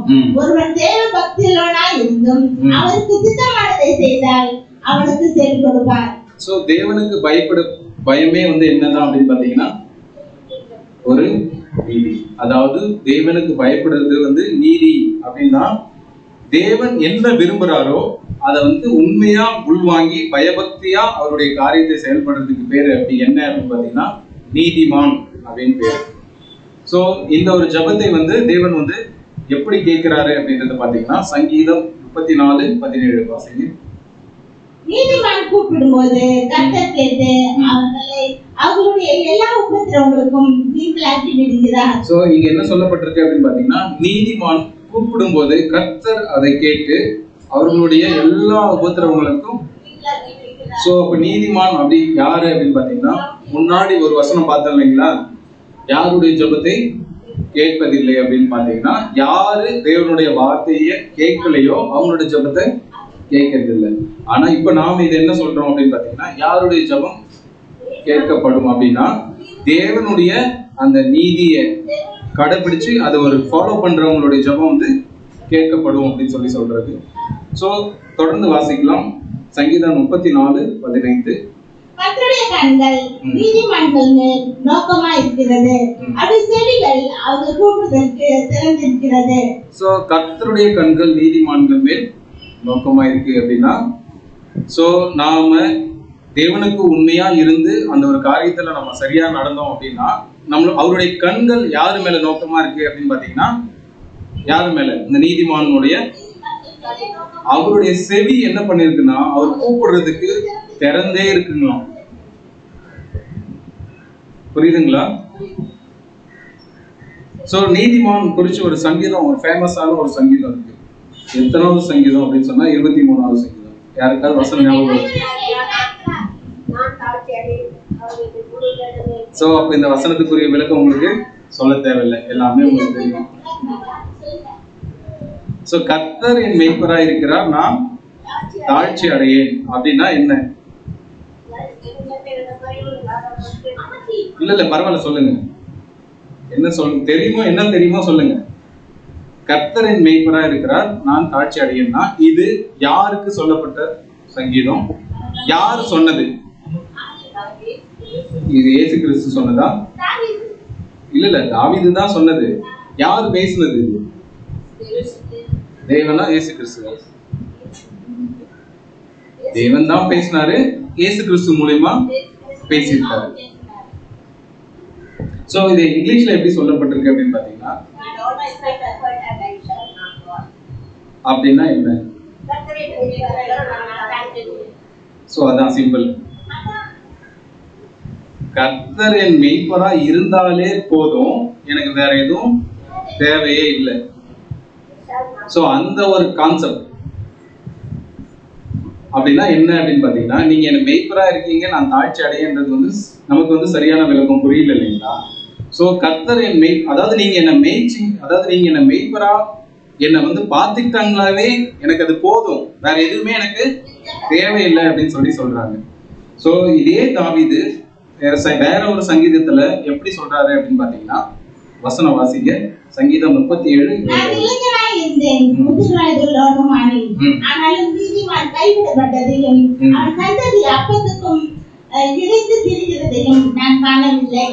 சோ தாவீது என்ன பண்றாருன்னா, இளைஞனா இருக்கும்போது பேசினது, இளைஞனா இருந்து வயசானவளாகவும் ஆயிட்டேன், ஆனாலும் நீதிமான் வந்து கைவிடப்பட்டதே இல்லையாம். அவர் வந்து அவருடைய சாப்பாட்டுக்காக யார்கிட்டையும் போய் கையேந்தி நின்னதும் இல்லை அப்படின்னு சொல்லி யார் சொல்றாரு? தாவீது சொல்றாரு. சோ அவர் பாக்குறாரு, அந்த இளமை பருவத்திலிருந்து முதிர் வயதா இருக்கிற வரைக்குமே அவர் பார்த்து சொல்றாரு. சோ இந்த இடைப்பட்ட காலத்துல எந்த ஒரு நீதிமானும் எதற்காகவும் போய் யார்கிட்டையும் கையேந்தி நிக்கிறது இல்லை அப்படின்னா என்ன அப்படின்னு பாத்தீங்கன்னா, அந்த அளவுக்கு தேவன் வந்து நீதிமான வந்து நல்லா பார்த்துட்டு இருக்காரு. சோ ஒரு கட்டத்துக்கு மேல இதை எப்படி நம்ம இன்னும் அதிகமா புரிஞ்சுக்கலாம் அப்படின்னு பாத்தீங்கன்னா, வசனம் வாசிக்க. சிங்கக்குட்டிகள் தாழ்ச்சி அடைந்து பட்டினியா இருக்கும், கர்த்தரை தேடுகிறவர்க்கோ ஒரு நன்மையும் குறைபடாது. சோ சிங்கக்குட்டிகள் தாழ்ச்சி அடைந்து பட்டினியா இருக்கும் அப்படின்னா, சிங்கம்னா அதனுடைய அனிமல், அது வந்து எப்படியாப்பட்ட ஒரு விலங்கு? ஆக்சுவலா இது ஏன் சிங்க குட்டிகள்னு சொல்லப்படுது? சிங்கம்னே சொல்லிருக்கலாம்ல. இல்ல நான் என்ன கேக்குறேன்னா, சிங்கம்னே சொல்லிருக்கலாம்ல, அது ஏன் சிங்க குட்டிகள்னு சொல்லிருக்காங்க? தெரியல, ஏதோ சொல்லிட்டாங்க. ஆக்சுவலா சிங்கம் அப்படின்னு பாத்தீங்கன்னா ரொம்ப பெரிய விலங்கு இல்லைங்களா? சோ அது வந்து தன்னுடைய பசிக்கு மட்டும்தான் அது வந்து என்ன பண்ணும்னா இரையை தேடும். சிங்கக்குட்டி வந்து பெரிய சிங்கத்தோட ஆக்ரோஷமா இருக்கும். எப்பவுமே ஒரு பழமொழி ஒண்ணு சொல்லுவாங்களே, தகப்பன் வந்து 8 அடி பாஞ்சா. சோ சிங்க குட்டிகள் எப்படி இருக்கும் அப்படின்னு பாத்தீங்கன்னா ரொம்ப ஒரு ஆக்ரோஷமா இருக்கும். அது பார்க்கும் போது எப்படி தெரியுது? ஒரு சாஃப்டான அனிமல் மாதிரி தெரியுதுங்களா? சோ எப்பவுமே இது இன்னொரு உதாரணத்தை கூட நம்ம சொல்லணும்னா சொல்லிக்கிறேன். இப்ப பெரிய பாம்பு இருக்குங்களா வச்சுங்களேன், பெரிய பாம்பு ஒருத்தவங்களை கடிச்சிருச்சுன்னா பாய்சன் வந்து ரொம்ப கம்மியா தான் அவங்க உடம்புல பாயும். ஆனா சின்ன பாம்பு இருக்கு பாத்தீங்களா, அது என்ன பண்ணுன்னா அது ஒட்டுமொத்த விஷத்தையும் அந்த அவங்க மன இறக்கிடும், உடனே இறந்துருவாங்க. சோ என்ன தன்மையை வந்து பண்ணணும்ன்றது அந்த ஒரு பகுத்தறிவு அந்த சின்னதுக்கு இருக்காது. அப்படின்னா என்னன்னா, ஏன் அப்படி சொல்றாருன்னா, அப்ப சிங்க குட்டிகள் இது பட்னியா இருக்கும் அப்படின்னா அந்த ஒரு வைல்ட் அனிமலே வந்து சாஃப்டா இருக்கும். ஆனாலும் கர்த்தரை தேடுகிறவர்களுக்கு அந்த அளவுக்கு நம்மளை எப்படி பார்த்து பாருங்களா தேவன், நல்லா பார்த்து பாருங்களா. சோ மத்தேயு 6ஆம் அதிகாரம் 8ஆம் வசனம். அவர்களைப் போல் நீங்களும் செய்யாதீர்கள். எவர்களைப் போல்? வாசிங்க வாசிங்க வாசிங்க. அவர்களைப் போல் நீங்களும் செய்யாதீர்கள். உங்கள் பிதாவை நோக்கி நீங்கள் வேண்டிக் கொள்வதற்கு முன்னமே உங்களுக்கு இன்னது தேவை என்று அவர் அறிந்தார். இது எப்படி புரிஞ்சுக்கலாம் அப்படின்னு பாத்தீங்கன்னா, நமக்கு இது வேணும், கார் வேணும், பங்களா வேணும், இப்படி எல்லாம் நம்ம செய்யறோம் இல்லைங்களா ஜெபம். அவர்களை போல நீங்க என்ன செய்யாதீங்க அப்படின்னு சொல்லிட்டாங்க. சோ இது எல்லாமே தேவனுக்கு நல்லாவே தெரியும் இல்லைங்களா. சோ இது பேதுரு வந்து எப்படி ரெப்ரசென்ட் பண்றாரு அப்படின்னு பாத்தீங்கன்னா, 1 பேதுரு 3ஆம் அதிகாரம். அவருடைய கண்கள் நீதிமான்கள் மேல் நோக்கமாயிருக்கிறது, அப்படி செவிகள் அவர்கள் வேண்டுதலுக்கும் கவனமாயிருக்கிறது. தீமை செய்கிறவர்களுக்கோ கர்த்தருடைய முகம் விரோதமாய் இருக்கிறது. சோ இந்த ஒரு வசனத்தை நம்ம கொஞ்சம் நிறுத்தி கவனிச்சு பார்க்கலாம். கர்த்தருடைய கண்கள் நீதிமான் மேல் நோக்கமாவே, அதாவது என் புள்ள வந்து என்கிட்ட ஏதாவது கேட்பானா அப்படின்னு சொல்லி ஆவலா வந்து என்ன பண்ணிட்டு இருக்காரு அப்படின்னு பாத்தீங்கன்னா பார்த்துக்கிட்டே இருக்காரு. ஆனா அந்த நீதிமான் என்ன பண்றாரு? எதுவுமே கேட்கறதே இல்லை. ஆமா தானே? அவருடைய செவிகள் அவர்கள் வேண்டுதலுக்கு கவனமா இருக்கிறது. அப்ப அது கவனமா இருக்கிறதுனா நம்ம எப்படி புரிஞ்சுக்கலாம்னா, இப்ப நம்ம சுத்தி ஒரு இறைச்சல் வந்துகிட்டே இருக்குன்னா, நான் பேசுறத உள்வாங்கணுன்றதுக்காக மற்றதை எல்லாத்தையுமே விட்டுட்டு நான் பேசுற அந்த ஒரு வார்த்தையை வந்து உன்னிப்பா கவனிக்கிறோம் இல்லைங்களா. அப்போ நீதிமான்களுடைய வார்த்தையை வந்து கேட்கறதுக்கு தேவனுடைய செவி எப்படி இருக்கு அப்படின்னு பாத்தீங்கன்னா கவனமா இருக்கான். சோ அந்த அளவுக்கு நீதிமான்கள் மேல எவ்வளவோ பிரியாசப்படுறாரு அப்படின்னு பாத்தீங்கன்னா ரொம்பவே. சோ தீமை செய்கிறவர்களுக்கும் கர்த்தர் முகம் எப்படி இருக்குங்களா. சோ இப்ப நம்ம ஒரு 4 பாயிண்ட் பார்த்தோம் இல்லைங்களா, ரீகால் பண்ணுங்க பாப்போம். ஃபர்ஸ்ட் எப்படி பண்ணக்கூடாது, நடிக்க கூடாது. ரெண்டாவது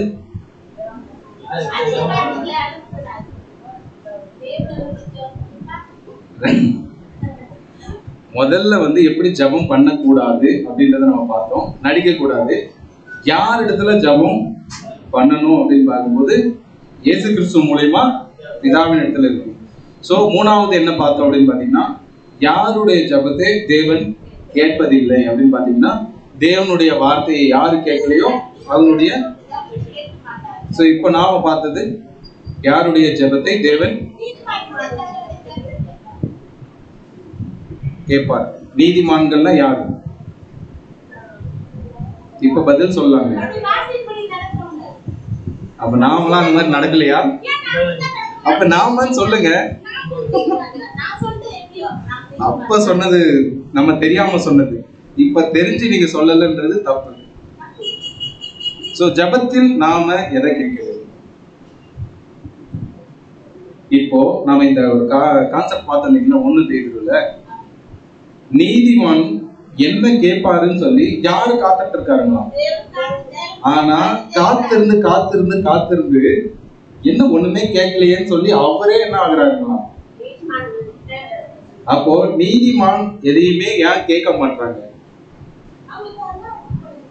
எல்லாமே இருக்குமா?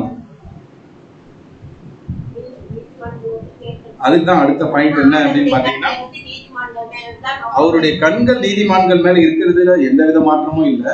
ஆனா தேவன் என்ன சொல்றாரு அப்படின்னு பாத்தீங்கன்னா, அவரு என்ன கேட்பாரு, என் புள்ள வந்து என்கிட்ட என்ன கேட்கும், அவருக்கு நான் ஏதாவது செய்யணும் அப்படின்னு சொல்லி ஒரு வாஞ்சியா இருக்கும்போது இவர் எதுவுமே கேட்கலன்னும் போது அவருக்கு எப்படி இருக்குங்களா, கேளுப்பா சொல்றாங்க இல்லைங்களா.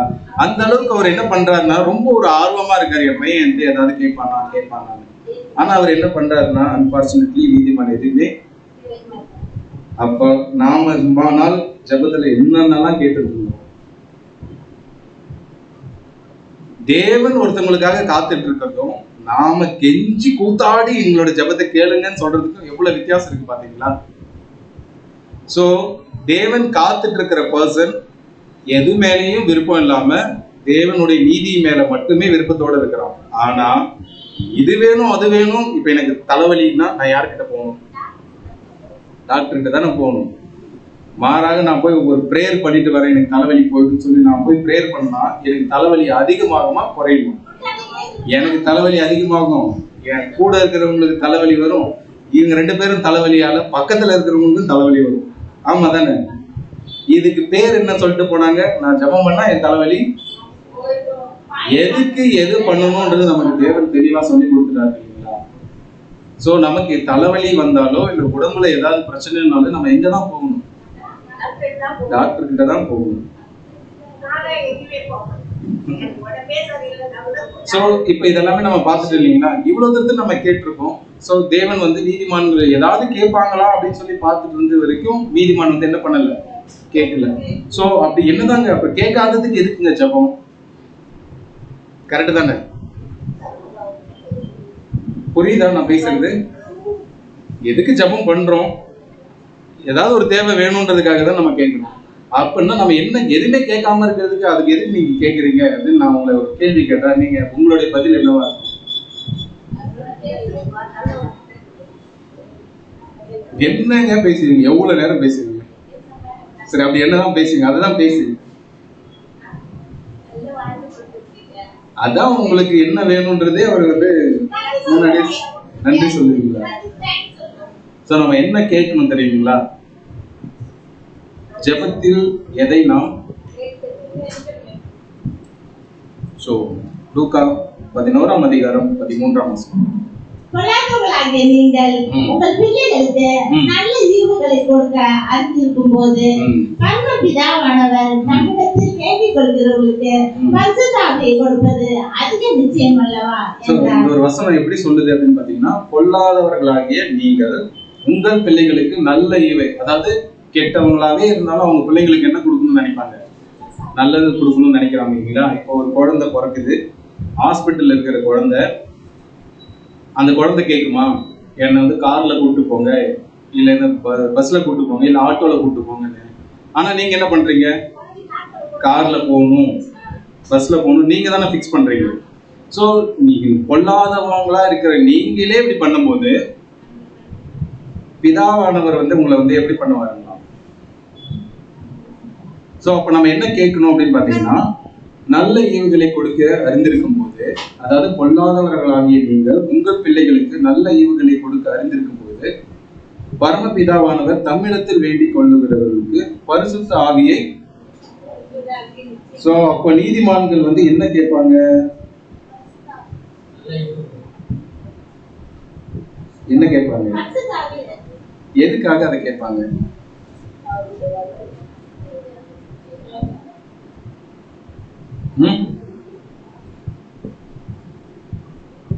ஜபம் எதுக்கு பண்ணணும்னு கேட்கும் போதும் பதில் சொல்ல மாட்டீங்க. சரி, ஜபத்துல இதுதான் கேட்கணும்ன்றதே நான் லீடு கொடுத்துட்டேன். பரிசுத்த ஆவி எதுக்கு கேட்பாங்க? சோ வசனம் வாசிங்க தொடர்ந்து. நான் பிதாவை வேண்டிக் கொள்வேன், அப்போது என்றைக்கும் உங்களுடனே கூட இருக்கும்படிக்கு சத்திய ஆவியாகிய வேறொரு தேற்றவாளனை அவர் உங்களுக்கு தந்தருவார். சோ இது எதுக்கு? நீதிமான்களுடைய தேவை இந்த உலகத்துல எந்த ஒரு காரியத்தின் மேலையும் விருப்பம் இல்லை. அதனால தேவன் வந்து இவங்க ஏதாவது கேட்பாங்களான்னு கேட்டு காத்துட்டு இருந்து நீதிமான் வந்து எதுவுமே கேட்கல. அப்படின்னா நீங்க தேவன்கிட்ட கேட்கக்கூடியது எது அப்படின்னு பாத்தீங்கன்னா பரிசுத்த ஆவி. இதை நம்ம எப்படி புரிஞ்சுக்கலாம் அப்படின்னு பாத்தீங்கன்னா, இயேசு கிறிஸ்து 1ஆம் வருகையில வந்தாருங்களா? வந்து இஸ்ரேல் மத்தியில வந்து அவருடைய ஊழியத்தை ஸ்டார்ட் பண்ணி போயிட்டு இருந்து 33 வருஷம் ஊழியம் பண்ணாரு.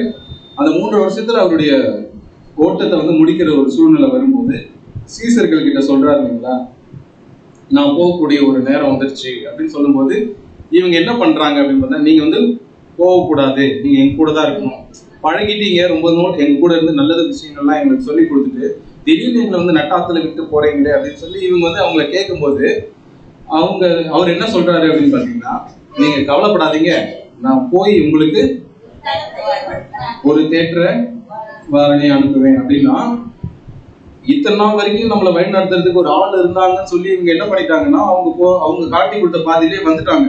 இதுக்கப்புறம் நாம எந்த பாதையில போகணும், நமக்கு யாரு வழி காட்டி அப்படின்னு யோசிக்கும் போது இவங்க என்ன பண்றாங்கன்னா வருத்தப்படுறாங்க. அப்பதான் என்ன கொடுக்கப்படுது அப்படின்னு பாத்தீங்கன்னா, நான் போய் தேவன் கிட்ட இருக்கிற அந்த ஒரு வல்லமைய நான் உங்களுக்கு தருவேன், அவர் உங்களை அப்போ நம்மளுடைய சரீரத்துல சத்தியத்தின் பிரகாரமா ஓடக்கூடிய ஒரு ஓட்டத்துல ஓடிட்டு இருக்கும்போது சத்தியத்துக்கு இடர்வுலா சில காரியங்கள் நமக்கு வரும்போது சோர்ந்து போயிடும் இல்லைங்களா?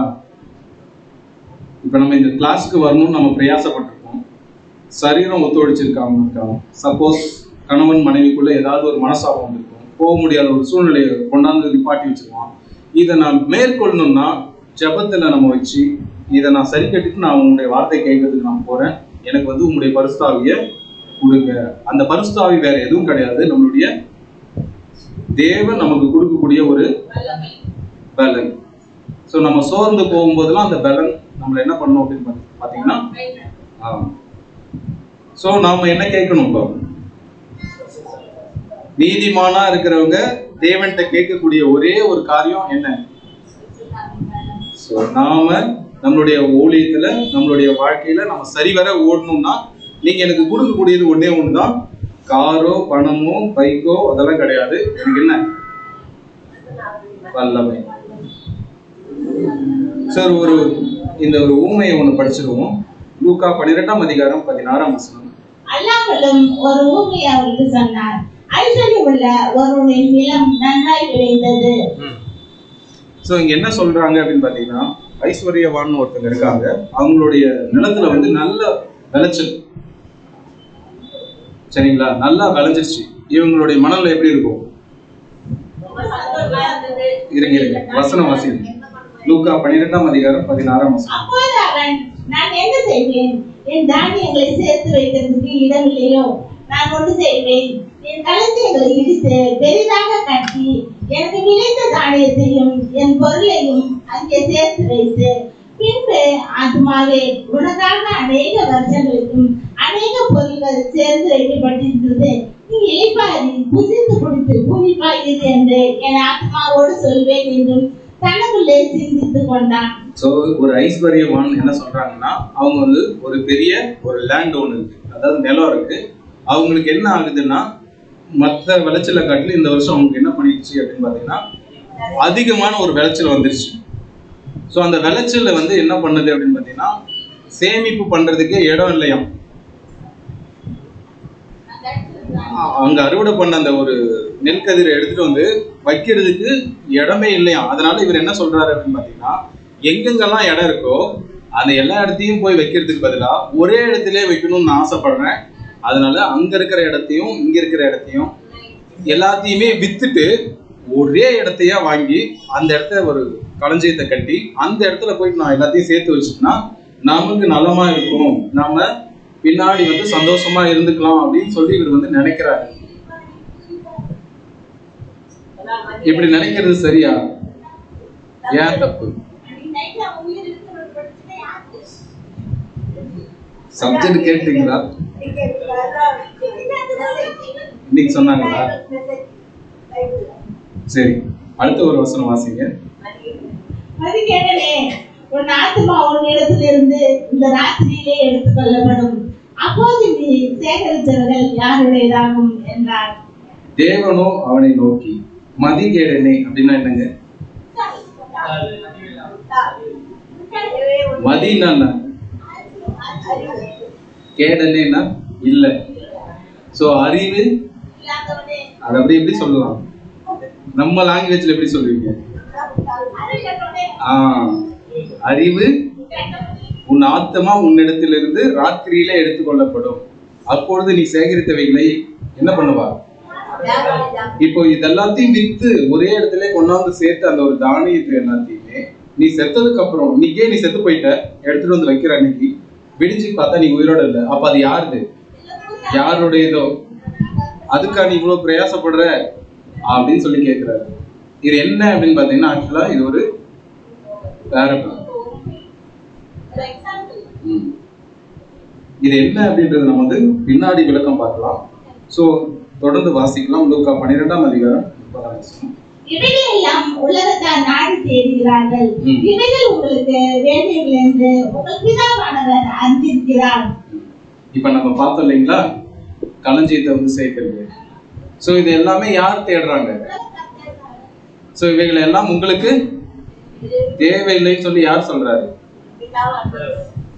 ஸோ நமக்கு வந்து உலகத்துல வந்து என்ன கேட்கிறோம்? சரி, இப்போ உங்களுக்கு வீடு இருக்குங்களா? நீங்க ஜெபம் பண்ணி வாங்குனீங்களா இல்ல அப்படியே வாங்கிட்டீங்களா? அவரே கொடுத்தாரு. அப்ப கண்டிப்பா நீங்க என்ன சொல்றீங்கன்னா, தேவன் வந்து நீங்க கேட்கறதுக்கு முன்னாடியே அவர் வந்து என்ன பண்ணிட்டாரு? கொடுத்துட்டாரு. ஆமா தானே? சரி, நீங்க கேட்கறதுக்கு முன்னாடியே கொடுத்துட்டாரு. உங்க வீட்டுக்கு பக்கத்துல இருக்காங்கல்ல, அவங்க உங்க வீடோட பெருசா இருக்கும்ல, அவங்களுக்கு யாருங்க கொடுத்தாங்க? அவங்க சாமியா? அவங்க சொல்றாங்க. ஓகே, நீங்க என்ன சொல்றீங்க? அவங்களுக்கு. அப்போ அதுதான் உண்மைன்னா, அப்ப எனக்கு பெரிய வீடு வேணும்ன்றதுக்காக நான் இதை விட்டுட்டு நானும் அதுக்கிட்ட போயிடலாம்ல? போக மாட்டீங்களா? சரி, இந்த ஒரு வசனம் வாசிங்க. பிலிப்பியர் 4ஆம் அதிகாரம் 6ஆம் வசனம். நீங்கள் ஒன்றுக்கும் கவலைப்படாமல் எல்லாவற்றையும் குறித்து நீங்க இருங்க, நீங்க ஒண்ணுக்கும் கவலைப்படாதீங்க, எல்லாவற்றையும் குறித்து விண்ணப்பங்களை ஸ்தோத்திரத்தோடு கூடிய ஜெபத்தினாலும் வேண்டுதலினாலும் தெரியப்படுத்துங்கள். இருங்க, இந்த ஒரு வசனம் எதை சொல்லுது அப்படின்னு பாத்தீங்கன்னா, உங்களுடைய ஜெபத்தை நீங்க என்னாலும் தேவன்கிட்ட வெளிப்படுத்துங்க அப்படின்னு சொல்லி சொல்லுது. ஆமா தானே? ஒண்ணுக்கும் கவலைப்படக்கூடாது. கேட்கறதுல வந்து எந்த குறையும் தயவு தாட்சியம் வச்சிருக்க கூடாது. கேட்டுருணும், கண்டிப்பா கேட்டுருணும் தானே? எனக்கு கண்டிப்பா கார் வேணும். இப்போ உதாரணத்துக்கு இப்போ எங்களுக்கு வந்து ஊழியத்துக்கு வந்து வேன் வேணும், அதுதான் நானும் சொல்ல வந்தேன். ஸோ அதை நான் வந்து தேவன்கிட்ட கேட்கும்போது தேவன் வந்து அது கொடுப்பாருங்களா? சரி, அடுத்த வசனம் வாசிங்க. ஸ்தோத்திரத்தோடு கூடிய ஜெபத்தினாலும் வேண்டுதலினாலும் தெரியப்படுத்துங்கள். அப்போது எல்லா புத்திக்கும் மேலான தேவ சமாதானம் உங்கள் இருதயங்களையும் உங்கள் சிந்தைகளையும் கிறிஸ்து இயேசுக்குள்ளாக காத்துக்கொள்ளும். நான் கேட்டது வேன். அங்க தேவன் என்ன சொல்றாருன்னா, எல்லா புத்திக்கும் மேலான தேவ சமாதானம். சோ நான் வேன் வச்சுட்டு ஓட்டிட்டு போகணும் இல்ல தேவ சமாதானத்தை வச்சுட்டு ஓட்டிட்டு போகணும்? ஏன் இங்க தேவ சமாதானம் அப்படின்னா, இது நம்ம எப்படி புரிஞ்சுக்கலாம்? ஒருவேளை உதாரணத்துக்கு நான் வேன் வேணும்னு கேட்டு தேவன் அதை கொடுத்துட்டாரு, அந்த வேன் எடுத்துட்டு போய் நம்ம மரத்துல முட்டி, இல்ல இதுதான் அது அர்த்தம், அது அப்படிதான் வரும். மரத்துல முட்டி ஏதாவது ஒண்ணு ஆகி போச்சு அப்படின்னா நீங்க ஆனதுக்கு அப்புறம் ஃபீல் பண்ணாதீங்க. அது நடக்கிறதுக்கு முன்னாடியே நான் உங்களுக்கு என்ன கொடுத்துட்டேன்? தேவ சமாதானம் கொடுத்துட்டேன். புரியுதுங்களா? அப்படின்னா உங்களுக்கு என்ன வேணும்ன்றது பரமபிதா வந்து என்னவா அறிஞ்சிட்டு இருக்காரு. சோ என் பிள்ளைக்கு வந்து என்ன வேணும்ன்றது நீங்க கேட்போம். உதாரணத்துக்கு நான் எனக்கு ஒரு வேலை போயிடுச்சு. வேலைக்கு நான் வந்து வேற ஒரு கம்பெனியில் அட்டன் பண்ணியிருக்கேன். நல்ல சம்பளம், நல்ல ஒரு வேலை. அந்த வேலைக்கு நான் போறேன்.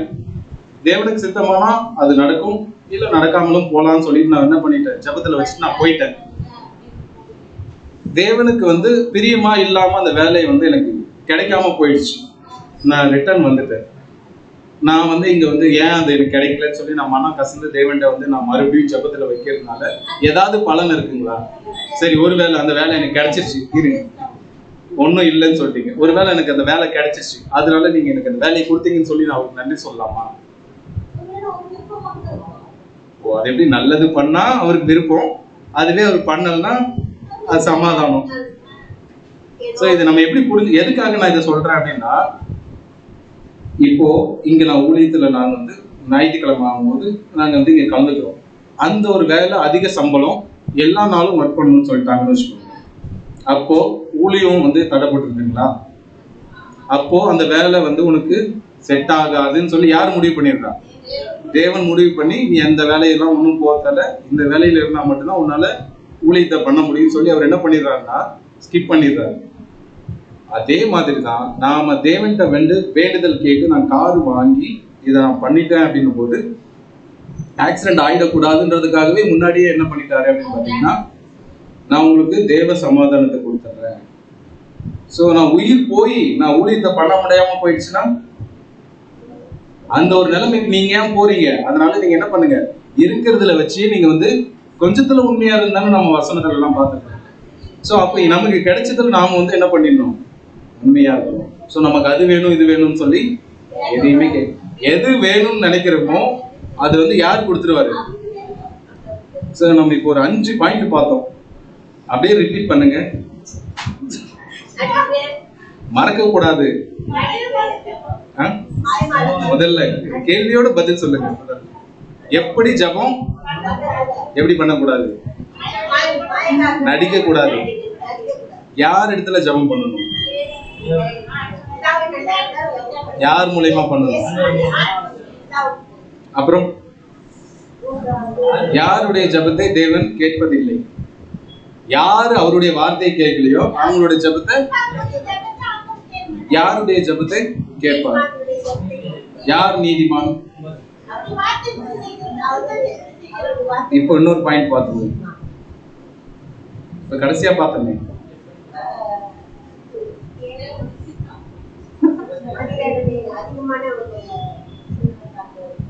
ஜெபத்துல நாம என்ன கேட்கணும், பரிசுத்த ஆவியை கேட்கணும் அப்படின்றத குறிச்சு பார்த்தோம் இல்லைங்களா? ஸோ நம்ம இதெல்லாத்தையும் பார்த்துட்டு வந்துட்டோம். இப்போ நம்ம கிட்டத்தட்ட ஃபைனல் டச் வந்தாச்சு. இது வரைக்கும் புரிஞ்சது இல்லைங்களா? இது வரைக்கும் புரிஞ்சதுங்களா? ஏதாச்சும் டவுட் இருக்குங்களா? சரி, எப்படி ஜெபம் பண்ண வேணும், எப்படி பண்ணுவீங்க, எப்படி பண்ணக்கூடாதுன்றதை நம்ம பார்த்துட்டோம் இல்லைங்களா? யார்கிட்ட பண்ணணுன்றதையும் நம்ம பார்த்துட்டோம், யாருடைய ஜெபத்தை கேட்பாரு அப்படின்றதையும் பார்த்துட்டோம், யாருடைய ஜெபத்தை கேட்க மாட்டாருன்றதையும் பார்த்துட்டோம், ஜெபத்துல என்ன கேட்கணுன்றதையும் நம்ம பார்த்துட்டோம். ஜெபத்துல எப்படி ஜெபம் பண்ணணுன்றதை இப்ப நமக்கு தெரியணும் இல்லைங்களா? அப்போ எப்படி ஜெபம் பண்ணணும்ன்றதே நமக்கு தெரியலன்னா அப்ப இத்தனை நாள் வரைக்கும் நம்ம பண்ணவே தெரியல. அதுதான் நான் அப்ப நீங்க பதில் சொல்லிருக்க வேண்டியதானே, பொய்யா? எப்படி ஜெபம் பண்ண வேண்டும்? ஓ, பரமண்டல ஜெபம். ஓ, சோ பிரசங்கி 5ஆம் அதிகாரம் 2ஆம் வசனம். தேவ சமூகத்தில் நீ துணிகரமாய் ஒரு வாயினால் பேசாமலும் மனமாதிரி ஒரு வார்த்தையும் சொல்லாமல் இரு. தேவன் வானத்தில் இருக்கிறார், நீ பூமியில் இருக்கிறார், ஆதலால் உன் வார்த்தைகள் சுருக்கமாய் இருப்பதாக. சுருக்கமா இருப்பதாகவா? இதை பார்க்கறதுக்கு முன்னாடி இருக்கிற வசனத்தை நம்ம வாசிச்சோம்னா, தேவ சமூகத்தில் நீ துணிகரமாய் உன் வாய் பேசாமல். துணிகரமானா எப்படி? கட்டளையிடுறது, தேவனுக்கே கட்டளையிடுறது. நீங்க இது வந்து செஞ்சுதான் ஆகணும், இப்படி நீங்க சொல்லியிருக்கீங்க அப்படின்னு சொல்லி இது பண்ணுவோம் தெரியுமா? நான் பரீட்சை எழுதும் போது எனக்கு வந்து பேனாவில் மையாயிரும், ஆமா தானே? இப்படிலாம் நம்ம கேட்டிருக்கோம் தானே? சோ இந்த மாதிரி துணிகரமா உன்னுடைய வாயிலிருந்து பேசாமலும் இந்த வசனம் சொல்லுது. ஆனா நம்ம எப்படி பண்றோம்? கொடுத்தே ஆகணும் ஆண்டவரே, இல்லைன்னா விடவே மாட்டேன், அப்படித்தானே புரியும், அப்படித்தானே கேட்போம். சோ இங்க என்ன சொல்லுது அப்படின்னு பாத்தீங்கன்னா, தேவ சமூகத்தில் துணிகரமாய் உன் வாயில் பேசாமல். துணிகரமானா உன்னுடைய பொருளை வந்து உயர்த்தியே நீ பேசக்கூடாது. தேவனுடைய மனம் பதறி ஒரு வார்த்தையை நீ சொல்லக்கூடாது. அதாவது பதட்டத்துல வந்து நான் பேசிட்டேன்னு சொல்லி, நான் ஏதோ மனசுக்குள்ள இருந்த ஒரு பதட்டத்துல வந்து நான் தப்பா பேசிட்டேன்னு சொல்லி அவங்க கிட்ட வந்து மன்னிப்பு கேட்போம் பாத்தீங்களா? அந்த மாதிரி நம்ம போய் தேவன்கிட்ட பண்ண முடியுமா? ஸோ இந்த மாதிரி பண்ணக்கூடாது அப்படின்றத நம்ம பார்த்துட்டோம்.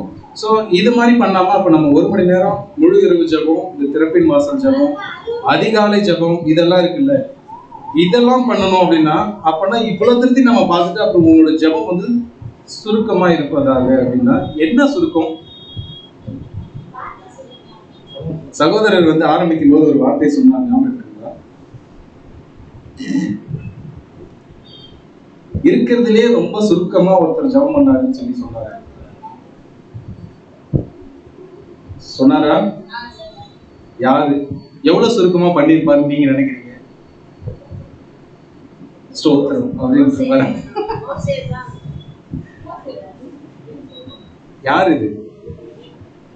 படம் போட்டா எனக்கு எப்படி தெரியும் இல்லைங்களா? நெகேமியா. சோ நெகேமியா எப்படி ஜெபம் பண்ணாருன்னு ஏதாச்சும் ஐடியா இருக்கா? சோ பாபிலோன் ராஜா வந்து சிறைபிடிச்சிட்டு போயிட்டு அப்புறம் மேதியோ பெர்ஷியா வந்து இவங்க என்ன பண்ணாங்கன்னா ஆட்சி செய்யும் போது அஸ்தசாத்த ராஜா அப்படின்னு சொல்லிட்டு ஒருத்தர் இருப்பாரு. அவர்கிட்ட தான் இவர் நெகேமியா வந்து பான பாத்திர அப்படின்னா என்னங்க எது? சோ அந்த திராட்சை ரசம் கொடுக்குறது, அப்புறம் அந்த திரும்ப அந்த பாத்திரத்தெல்லாம் வாங்கிட்டு வந்து கழுவு வைக்கிறீங்களா?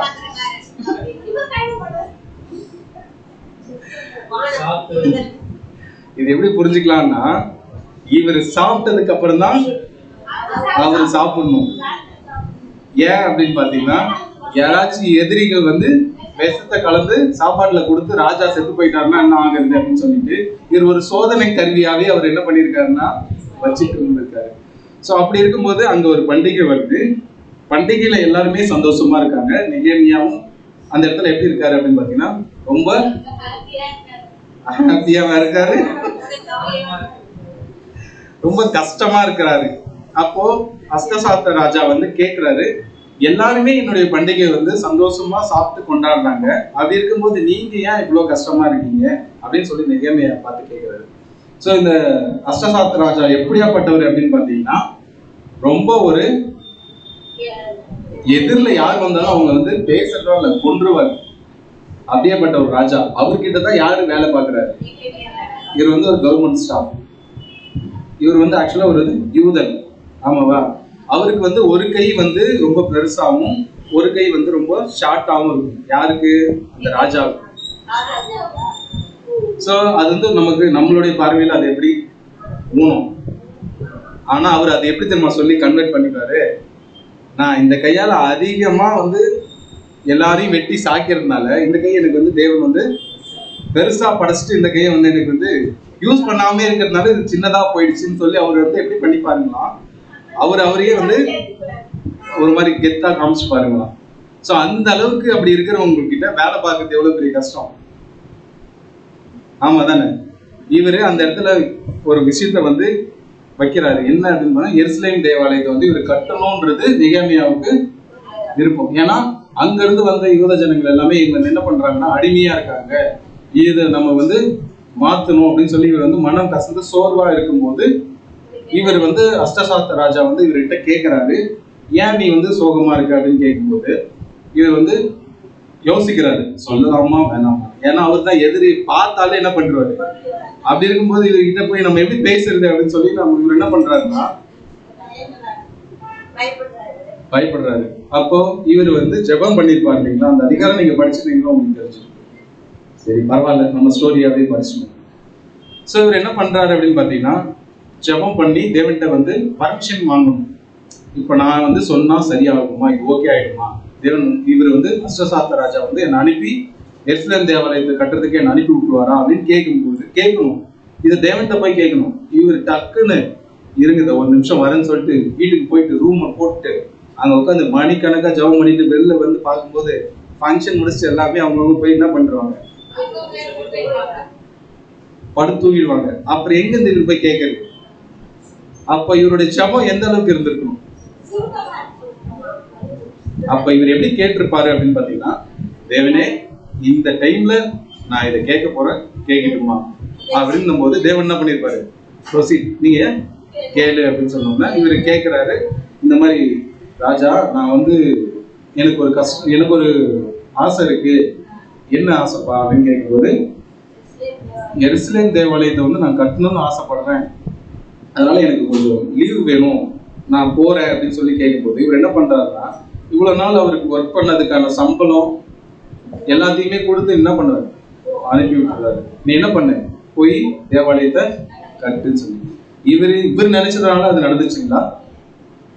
என்ன நடந்ததுனால நடந்தது? தேவன் கிட்ட இவர் என்ன பண்ணிருக்காருன்னா, ஆதலால் உன்னுடைய வார்த்தைகள் ரொம்ப ரொம்ப சுருக்கமா கேட்டதுனால சுருக்கமா அவர் வந்து பதில் சொல்லிட்டாரு. அப்ப ரொம்ப டீப்பா கேட்டா ரொம்ப டீப்பா பதில் சொல்லுவாரு. அப்படி கிடையாதுங்களா?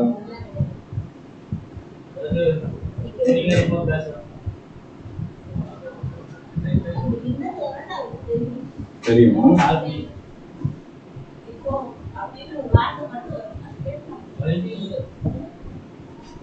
சரி, இதே சுருக்கமா ஆண்டவராக இயேசு கிறிஸ்து கூட ஒரு இடத்துல பண்ணாரு ஜெபம். அது எவ்வளவு நேரம் பண்ணாருங்க? இப்ப நீங்க ஒரு கேள்வி கேட்கலாம், என்ன ஏன் பிரதர் இயேசு கிறிஸ்துலாம் வந்து முழு இரவு ஜெபம்லாம் பண்ணியிருக்காரு, 40 நாள்லாம் உபவாசம் இருந்து பண்ணியிருக்காரு, அதெல்லாம் அவர் பண்ணதெல்லாம் நீங்க வந்து எதுவுமே சொல்லாம நீங்க இப்படித்தான் பண்ணணும்னு ஏதோ ஒரு 6 மெத்தட் வச்சு சொல்லிட்டு இருக்கீங்களே, இதெல்லாம் எந்த வகையில சாத்தியம் அப்படின்னா அதெல்லாம் ஜெபமா அப்படின்னு பார்த்தா அது நம்ம பின்னாடி பார்க்க போறோம். சிலுவையில் பேசின 7 வார்த்தை அப்படின்னு சொல்லி அது ஒரு பாடமாவே இருக்கு. அதை நம்ம என்ன பண்ணலாம் அப்படின்னு பார்த்தீங்கன்னா அதை நம்ம பார்க்கலாம். இப்ப நம்மளுடைய ஜெபம், இவர் வந்து சிலுவையில இருக்கும்போது ஒரு விஷயத்த தேவன்கிட்ட கேட்கிறாரு. என்ன கேட்டிருப்பாரு?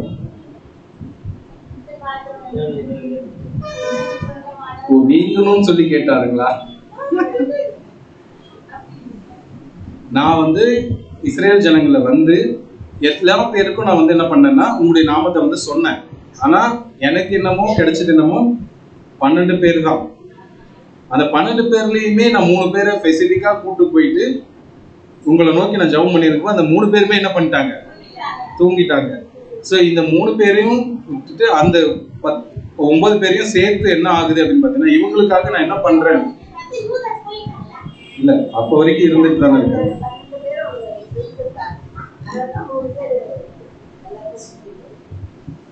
இவங்களுக்காக ஜெபம் பண்ணிட்டு இருக்கும்போது இவங்க நான் போனதுக்கு அப்புறம் இவங்க வந்து சிதறி போயிடுவாங்க. அதனால நான் உங்ககிட்ட வருவேன். அது வரைக்கும் நான் திருப்பி இங்க வர வரைக்கும் நீங்க என்ன பண்ணுங்க அப்படின்னு பாத்தீங்கன்னா, இவங்களை பாதுகாக்கிறதுக்கு வழி நடத்துறதுக்கும் நீங்க என்ன கொடுக்கணும்? சோ பரிசுத்த ஆவியை நீங்க கொடுக்கணும் அப்படின்னு சொல்லி அவர் என்ன பண்ணிருக்காருன்னா சுருக்கமா தான். சோ அதையும் நம்ம யார் தான் பார்த்திருக்கோம் அப்படின்னு பாத்தீங்கன்னா, முன்னாடி நெகேமியா பண்ணிருக்காரு, இப்போ நம்ம யாரை பார்த்தோம்? ஆனாலும் திருப்பி நம்ம கேள்வி எப்படி வரும் அப்படின்னு பாத்தீங்கன்னா, மறுபடியும் வசனம் வாசிங்க. நீங்கள் ஒன்றுக்கும் கவலைப்படாமல் எல்லாவற்றையும் குறித்து உங்கள் விண்ணப்பங்களை சோதத்தோடு கூடிய ஜெபத்தினாலும் வேண்டுதலினாலும் தெரியப்படுத்துங்கள். நீங்க எதுக்குமே கவலைப்படாதீங்க. ஸ்தோத்திரத்துல ஆரம்பிச்சு ஆமேன் வரைக்கும் எத்தனை வார்த்தை போட முடியுமோ அத்தனை வார்த்தையை போட்டு நீங்க தெரியப்படுத்துறீங்க. கடுப்பாயிடுவாரு ஒரு கட்டத்துக்கு மேல. என்ன கேட்கணுமோ அதை டைரக்டா நீங்க கேட்க வேண்டியதானே? ஆமா தானே? அவரு உடம்பு இருந்தா சரிதான். சோ இந்த மாதிரி சோ அப்படின்னும் போது எப்படி ஜெபம் பண்ணணும் அப்படின்றது பாத்தீங்கன்னா சுருக்கமா இருக்கணும் அப்படின்னு சொல்லி. ஆனா நம்ம ஆளுங்களை வந்து கிறிஸ்தவ மண்டலத்துல வந்து இப்போ ஒரு வீட்டுக்கு கூடகையோ இல்ல மற்ற காரியங்களையோ வந்து ஜபத்துக்கு நம்ம போகும்போது நீங்க ஜபம் பண்ணுங்கன்னும் போது நம்ம ஆளுங்க எடுத்த உடனே எந்த ஜபத்தை குடிச்சுப்பாங்க? வசனம் வாசிங்க. ஜபம் பண்ண வேண்டிய விதமானது. இருங்க. இங்க என்ன சொல்லப்பட்டிருக்குன்னா, நீங்க ஜபம் இப்படித்தான் பண்ணணும்னு சொல்லப்பட்டிருக்கா இல்ல ஜபம் பண்ணணும் விதம் சொல்லப்பட்டிருக்கா? விதம்னா அது ஒரு எக்ஸாம்பிள். இந்த மாதிரி அப்படின்னா இந்த மாதிரினா இதேதான் அப்படின்னு சொல்லல, இதே மாதிரி நீங்க ஒண்ணு பண்ணிக்கலாம் அப்படின்னு சொல்லுங்க. வாசிங்க. பரமண்டலத்தில் இருக்கிற எங்கள் பிதாவே, உம்முடைய நாமம் பரிசுத்தப்படுவதாக.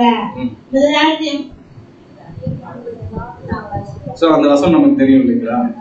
அப்படியே அடிச்சு விட்டா போயிட்டே இருக்கும். சோ இது எதன் அடிப்படையில சொல்லியிருப்பாரு நீங்க நினைக்கிறீங்க? வெறும் வாய் வார்த்தையிலால பரமண்டலங்களில் இருக்கிற எங்கள் பிதாவே, இது ஒரு நாளைக்கு நீங்க எத்தனை முறை சொல்லிருக்கீங்க? ஒவ்வொரு டைமும் நீங்க பிரேயர் பண்ணும் போதெல்லாம் இது என்ன பண்ணுவீங்க? உங்களுடைய நாமம் பரிசுத்தப்படுவதாக, உங்களுடைய ராஜ்யம் வருவதாக, இப்படி சொல்லிட்டா சரி. இப்படி சொல்றதுனால என்ன ஆகுதுங்க? யாருக்கு? உங்களுக்கா அவங்களுக்கா? அப்போ வாயினால அறிக்கை பண்றதுனால சாக்ரிஃபைஸ் ஆயிடுது. அப்படிதான் கேட்பாரு. சரி, 1 யோவான் 3ஆம் அதிகாரம் 18ஆம் வசனம். என் பிள்ளைகளே, வசனத்தினாலும் நாவினாலும் அல்ல. இருங்க. இப்ப முன்னாடி நீங்க என்ன சொன்னீங்க? பரமண்டலில் இருக்கிற எங்கள் பிதாவே, உம்முடைய நாமம் நீங்க பரிசுத்தப்படுவதாகன்னு சொன்னாதான் அவருடைய நாமம் பரிசுத்தப்படும்.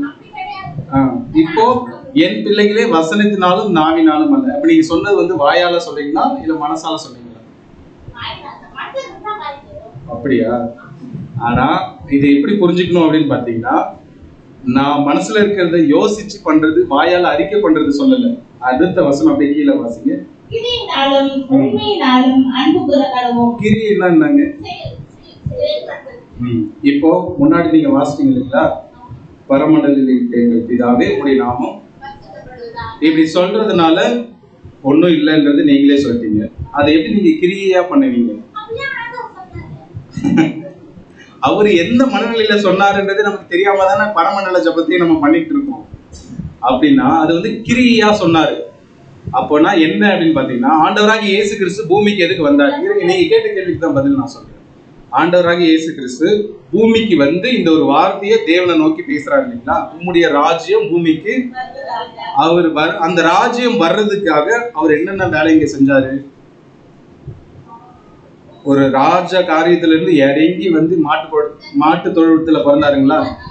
எல்லாமே இருந்தது, எதுவுமே வேணாம்னு சொல்லி என்ன பண்ணிட்டாரு? வெறுமனமா வந்தாரு. அவர்தான் ஆக்சுவலா யாரு? பூமிக்கே ராஜா.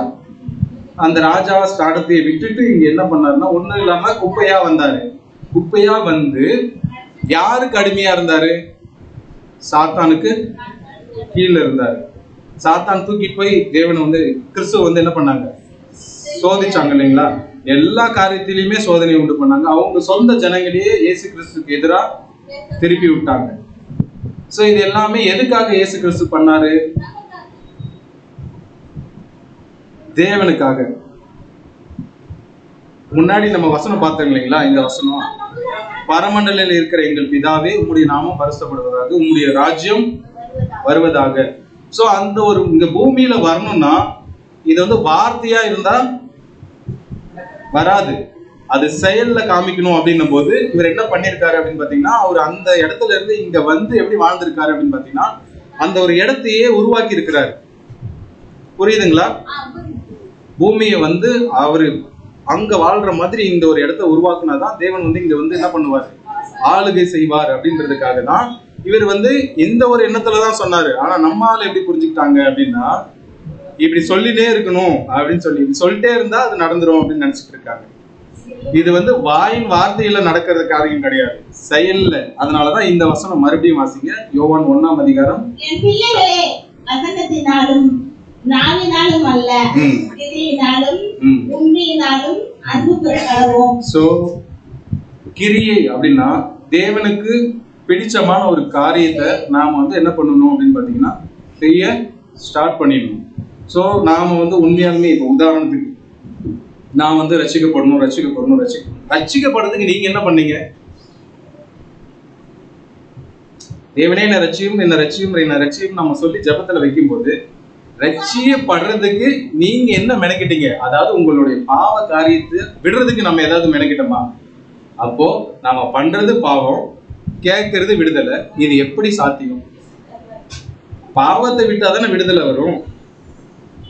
அப்பனா இங்க பரலோக ராஜ்யத்தினுடைய ஆளுகை வந்து இங்க வரணும் அப்படின்னா இங்க இருக்கிறத என்ன பண்ணணும்? செயல்லையும் கிரியைகளையும் நம்ம வந்து காமிக்கணும். எப்படின்னா உண்மையா அன்பா காமிக்கணும். சோ அதே இன்னொரு வசனமும் வாசிங்க. மத்தேயு 6ஆம் அதிகாரம். உம்முடைய ராஜ்யம் வருவதாக, உம்முடைய சித்தம் பரமண்டலத்திலே செய்யப்படுகிறது போல பூமியிலேயும் செய்யப்படுவதாக. இப்ப புரியுதுங்களா? சோ அந்த ராஜ்யம் எங்க வரணுங்கள? சோ பூமியில வரணும்னா பூமியில தேவனுடைய திட்டத்தை செயல்படுத்துறதுக்கு இங்க என்ன பண்ணணும்? வேலை பண்ணணும். என்ன வேலை? தேவனுக்கு பிரியமா வாழ்ந்து அவருக்கு பிடிச்ச ஒரு காரியத்தை நம்ம என்ன பண்ணணும்னா நம்மளுடைய செயலையும் நம்ம இங்க காமிக்கணும். கிறிஸ்து எப்படி நமக்கு வந்து வாழ்ந்துட்டு போனாரு இல்லைங்களா? அதை ஃபாலோ பண்ணியிருந்த அப்போஸ்தலர்களும் வாழ்ந்தாரு இல்லைங்களா? சோ அதுக்கு அந்த ஒரு ஸ்தானத்துக்கு போறதுக்கு யாருக்கு அழைப்பு அப்படின்னு பாத்தீங்கன்னா, சபைக்கு. சோ அந்த ஒரு ஆளுகை எல்லாமே பூமியில நடக்கணும் அப்படின்னா நாம இங்க என்ன பண்ணணும் அப்படின்னு பாத்தீங்கன்னா, வாயினால கிடையாது, கிரியினால நம்ம எல்லாத்தையும். லூக்கா 12ஆம் அதிகாரம் 31ஆம் வசனம். தேவனுடைய ராஜ்யத்தை தேடுங்கள், அப்போது இவைகள் எல்லாம் உங்களுக்கு கூட கொடுக்கப்படும். சோ முதலாவது தேவனுடைய ஸோ அப்போது நமக்கு எல்லாமே ஸோ தேடுங்கள் அப்படின்னா இது வந்து என்ன பண்றது, எங்கேயோ மறைஞ்சிட்டு இருக்கு, நம்ம தேடுறது அப்படின்னா எல்லாமே நமக்கு வந்து ஒவ்வொரு வாரமும் நமக்கு வந்து சத்தியம் வந்து பொய்யிலிருந்து நமக்கு வந்து விடுதலை கொடுத்துட்டே வருது. அப்ப தேவனுடைய ராஜ்யம் எது நமக்கு நல்லா தெரியும். தேவனுடைய ராஜ்யம் எங்க இருக்கு, இப்போதைக்கு எங்க இருக்கு, பரலோகத்துல இருக்கு இல்லைங்களா. அந்த ராஜ்யத்தை வந்து நம்ம தேடணும் அப்படின்னா எப்படி தேடுறது, நீ பரலோகம் இங்கிருந்து எங்க இருக்கு அப்படின்னு தேடி போறதா, நம்மளுடைய வாழ்க்கையில நாம சரியா வாழ்ந்துட்டா அந்த ஒரு இடத்துக்கு நாம வந்து என்ன ஆயிடும், தகுதி ஆயிடும். சோ இது மாதிரி நம்ம தேவனுக்கு பிரியமான ஒரு காரியத்தை செய்யும் போது தேவன் நமக்கு என்ன செய்வாரு, என்ன செய்வாரு அப்படின்னு நீங்க கேட்டாதான் தருவாருங்களா. இது யாரு சொல்லலாம், எடுத்துக்கலாம். இப்போ காக்கா குருவிலாம் இருக்கு இல்லைங்களா, அது வந்து விதைக்கிறதும் கிடையாது, அறுக்கிறதும் கிடையாது. ஆனா தேவன் வந்து அவங்களுக்கு என்ன பண்ற, ஆனா நாம என்ன பண்றோம், இது கேட்கணுமா இல்ல நீங்க கேட்டாதான் கொடுப்பாங்க. சரி, இந்த ஒரு வசனம் வாசிங்க, இதுல உங்களுக்கு என்ன விளக்கம் புரியுதுன்னு பார்ப்போம். மத்தேயு 6ஆம் அதிகாரம் 12ஆம்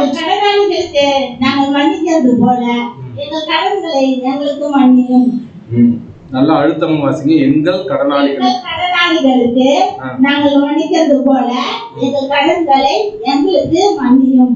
என்ன கடன் வாங்குனீங்க, எதுக்காக நீங்க மன்னிக்கிறீங்க? ஆக்சுவலா வந்து இது வந்து கடன்னா நீங்க வேற எதுவும் புரிஞ்சுக்கிட்டு, ஏதோ ஒண்ணு வாங்கியிருக்கீங்க, அவங்களுக்கு நீங்க வந்து சரி அவங்களால கொடுக்க முடியாத ஒரு சூழ்நிலை, நீங்க என்ன பண்ணணும், எனக்கு கொடுத்தே தான் ஆகணும், இல்லைன்னா உன்னை அடிச்சுட்டு சொல்லணும். சரி விடுங்க, உங்களால முடியல பரவாயில்ல ஓகே அப்படின்னு சொல்லிட்டு நீங்க வித்துட்டு போறீங்கல்ல.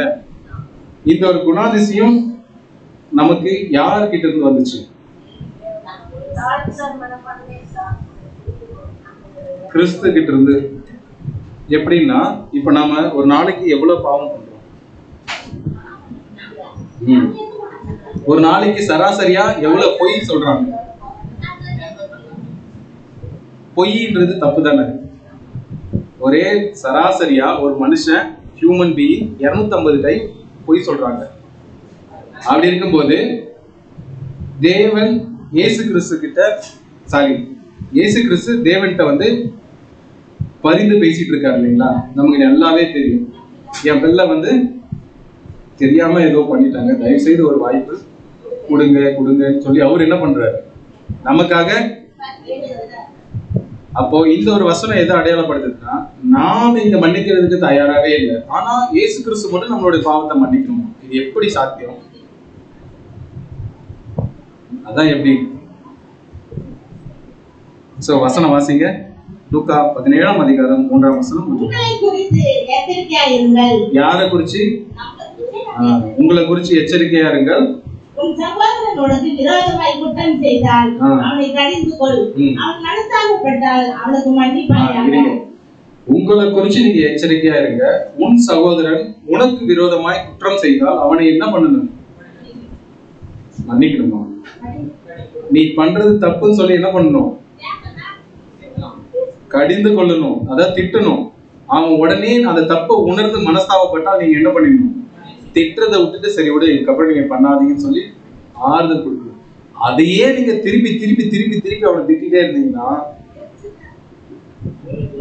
சரி இப்போ ஒரு சகோதரன் வந்து தப்பு பண்ணி அதை நான் வந்து மன்னிச்சிட்டேன், அவங்க நான் திட்டி அவங்க என்ன பண்ணிட்டாங்க, அந்த தப்பை உணர்ந்து அவங்க மன்னிச்சிட்டாங்க, நானும் ஓகே மன்னிச்சிட்டேன். எத்தனை முறை அவங்க தப்பு பண்ணா மன்னிக்கலாம்? அடுத்த வசனம் வாசி. அவன் ஒரு நாளைக்கு 7 தரம் உனக்கு விரோதமாய் குற்றம் செய்து. இருங்க, ஒரு நாளைக்கு எத்தனை முறை குற்றம் செய்யறாங்களா? யாருக்கு விரோதமா? இல்ல உங்களுக்கு விரோதமா? உங்க சகோதரன் தானே சொல்லிருக்கு, சொல்லுங்க வாசிங்க. 7 தரமும் உன்னிடத்தில் வந்து நான் மனஸ்தாபப்படுகிறேன் என்று சொன்னான், அவனுக்கு மன்னிப்பாயாக என்றார். சோ ஒரு நாளைக்கு 7 தரம் தப்பு பண்றாங்க. 7 தரமும் போட்டிருக்குங்களா? 7 டைம் வந்து தப்பு பண்ணிட்டு 7 டைம் வந்து உங்ககிட்ட மன்னிப்பு கேட்கிறாங்க. புரியலையா? ஒரு சகோதரர் உங்களுக்கு விரோதமா ஒரு விஷயத்த பண்ணிட்டு வந்து 7 டைம் பண்றாங்க, ஒரே நாள்ல 7 டைம் அந்த தப்பு பண்றாங்க. தப்பு பண்ணிட்டு வந்து என்ன மன்னிச்சுட்டு உங்ககிட்ட சொன்னா நீங்க என்ன பண்ணுவீங்க? ஆனா இங்க என்ன சொல்லுது அப்படின்னு பாத்தீங்கன்னா, வசனம் என்ன சொல்லுது அப்படின்னு பாத்தீங்கன்னா, மன்னிக்கணும்னு சொல்லுது. இது நமக்கு புரியல, இந்த வசனத்துல புரியுது. மத்தேயு 18ஆம் அதிகாரம் 21ஆம் வசனம் மற்றும் 22ஆம் அப்போது பேதுரு அவரிடத்தில் வந்து, ஆண்டவரே, என் சகோதரன் எனக்கு விரோதமாக குற்றம் செய்து வந்தால் நான் எத்தனை தரம் மன்னிக்க வேண்டும்? 7 தரமோ என்று கேட்டான். அதற்கு இயேசு 7 டைமும் நான் மன்னிக்கணுமா அப்படின்னு சொல்லி நம்ம முன்னாடி ஒரு கேள்வி கேட்டதுக்கு நீங்க ஒரு பதில் சொல்லிட்டீங்க. எல்லாரும் சிரிச்சிட்டாங்க. அதுக்கப்புறம் இப்ப இதே கேள்வி யாருக்கும் வந்திருக்கு அப்படின்னு பாத்தீங்கன்னா, யாருக்கு வந்திருக்கு? பேதுருக்கும் வந்திருக்கு. என் ஒரு சகோதரர் வந்து எனக்கு விரோதமா பாவம் செஞ்சு 7 டைம் நான் வந்து அவங்களுக்கு வந்து மன்னிக்குமான்னு கேட்கிறேன். அதற்கு இயேசு என்ன சொல்றாரு அப்படின்னு பாத்தீங்கன்னா, வாசி 22வது வசனம். அதற்கு இயேசு 7 தரம் மாத்திரம் அல்ல, 70 தரம் மாத்திரம் 70 தரம் மட்டும் என்று எனக்கு சொல்கிறேன். அப்போ இது 770 அப்படின்னா 8 போட்டா 490 டைம். 490 டைம் ஒருத்தவங்க வந்து தப்பு பண்ணிட்டு வந்து மன்னிப்பு கேட்டா நீங்க என்ன பண்ணணுமா? சோ மன்னிக்கணும். அப்போ ஒரு நாளைக்கு 250 பொய்னா இப்போ உங்களுக்கு வயசு என்ன ஆகுது? இல்ல, எனக்கு வந்து 32 வயசு ஆகுது. நான் யாரையும் எக்ஸாம்பிளுக்கு எடுத்து நான் என்ன 32 வயசு வரைக்கும் ஒரு நாளைக்கு 250 பொய்னா நீங்க அடிச்சா எத்தனை பொய்? இத்தனை பொய்யும் தேவன் வந்து எனக்கு மன்னிக்கிறார்னா இயேசு கிறிஸ்து இல்லாம இந்த ஒரு காரியம் சாத்தியமா? அப்போ நாம இயேசு கிறிஸ்துவுக்கு ஏதாவது கொடுத்துருக்கோமா? இல்ல இயேசு கிறிஸ்து நமக்கு ஏதாவது வாங்கியிருக்கிறோமா? அப்போ உன்னுடைய சகோதரனுடைய பாவத்தை உன்னால மன்னிக்க முடியலன்னும் போது நமக்கு இயேசு கிறிஸ்துக்கு ஏதாவது டைரக்ட் டீலிங் இருக்குங்களா? அவர் ஏன் நம்மளுடைய பாவத்தை மன்னிக்கணும், பரிந்து பேசணும்? உன்னுடைய சொந்த சகோதரனுடைய பாவத்தையே நம்மளால மன்னிக்க முடியல அப்படின்னும் போது இயேசு கிறிஸ்து அசால்ட்டா சொல்லிடலாம்ல. அப்போ நாம வந்து யார மாதிரி இருந்தா இந்த ஒரு குணாதிசயம் நமக்கு வரும்? கிறிஸ்துவ போல இருக்கணும். ஆமா தானே? சோ 490 டைம் நீங்க சரியா அந்த மன்னிப்பை கொடுத்துட்டீங்கன்னா மன்னிக்கிறதுன்றது உங்களுக்கு என்னவாயிடும்? அதாவது 28 நாள் சொல்லி ஒரு மண்டலம், 48 நாள் ஒரு மண்டலம் சொல்லுவாங்க. அதை நீங்க டெய்லி ஃபாலோ பண்ணிட்டே இருந்தீங்கன்னா அதுவே என்ன பண்ணிட்டுனா ஒரு வாழ்க்கையில பழகி போயிடும். சோ தப்பு பண்றது அவங்களுக்கு பழகி போயிடுச்சு, மன்னிக்கிறது உங்களுக்கு பழகி போயிடுச்சு. அந்த அடிப்படையில தான் நாம எல்லாமே இப்ப எப்படியா இருக்கோம் அப்படின்னு பாத்தீங்கன்னா பாவியா இருக்கும். பாவியா இருந்து நம்ம என்ன பண்ணணும் அப்படின்னு பாத்தீங்கன்னா நம்மளுடைய பாவத்தெல்லாம் விட்டுட்டு நாம மன்னிக்கிறோமா? நாம பாவம் செய்யறதே இல்லைங்களா? வசனம் வாசிங்க. மத்தேயு 6ஆம் அதிகாரம் 14ஆம் வசனம். மனுஷனுடைய தப்பிதங்களை நீங்கள் அவர்களுக்கு மன்னித்தால் உங்கள் பரமபிதா உங்களுக்கு மன்னிப்பார். சோ மனுஷங்க பண்ற தப்ப நாம மன்னிச்சோமா நம்மளுடைய கேரக்டர் பார்த்துட்டு பிதா என்ன பண்ணுவாருன்னா மனுஷனுடைய தப்பிதங்களை நீங்கள் அவர்களுக்கு மன்னியாதிருந்தால் உங்கள் பிதா உங்கள் தப்பிதங்களையும் மன்னியாதிருப்பார். சோ நாம இங்க என்ன எப்படி இருக்கிறோமோ அப்படித்தான் நமக்கு அங்க. இன்னொரு வசனம் கூட வாசிக்கலாம். மத்தேயு 6ஆம் அதிகாரம் 13ஆம் வசனம். எங்களை சோதனைக்கு உட்பட பண்ணாமல் தீமையில் நின்று எங்களை ரட்சித்துக் கொள்ளும். ராஜ்யமும் வல்லமையும் மகிமையும் என்றைக்கும் உம்முடையவைகளே. ஆமென் என்பதே. முடிச்சிடலாமா? எங்களை சோதனைக்கு உட்படாமல் தீமை நின்று எங்களை ரட்சித்துக் கொள்ளும். சோ இந்த மாதிரி நம்ம கேட்கலாமா?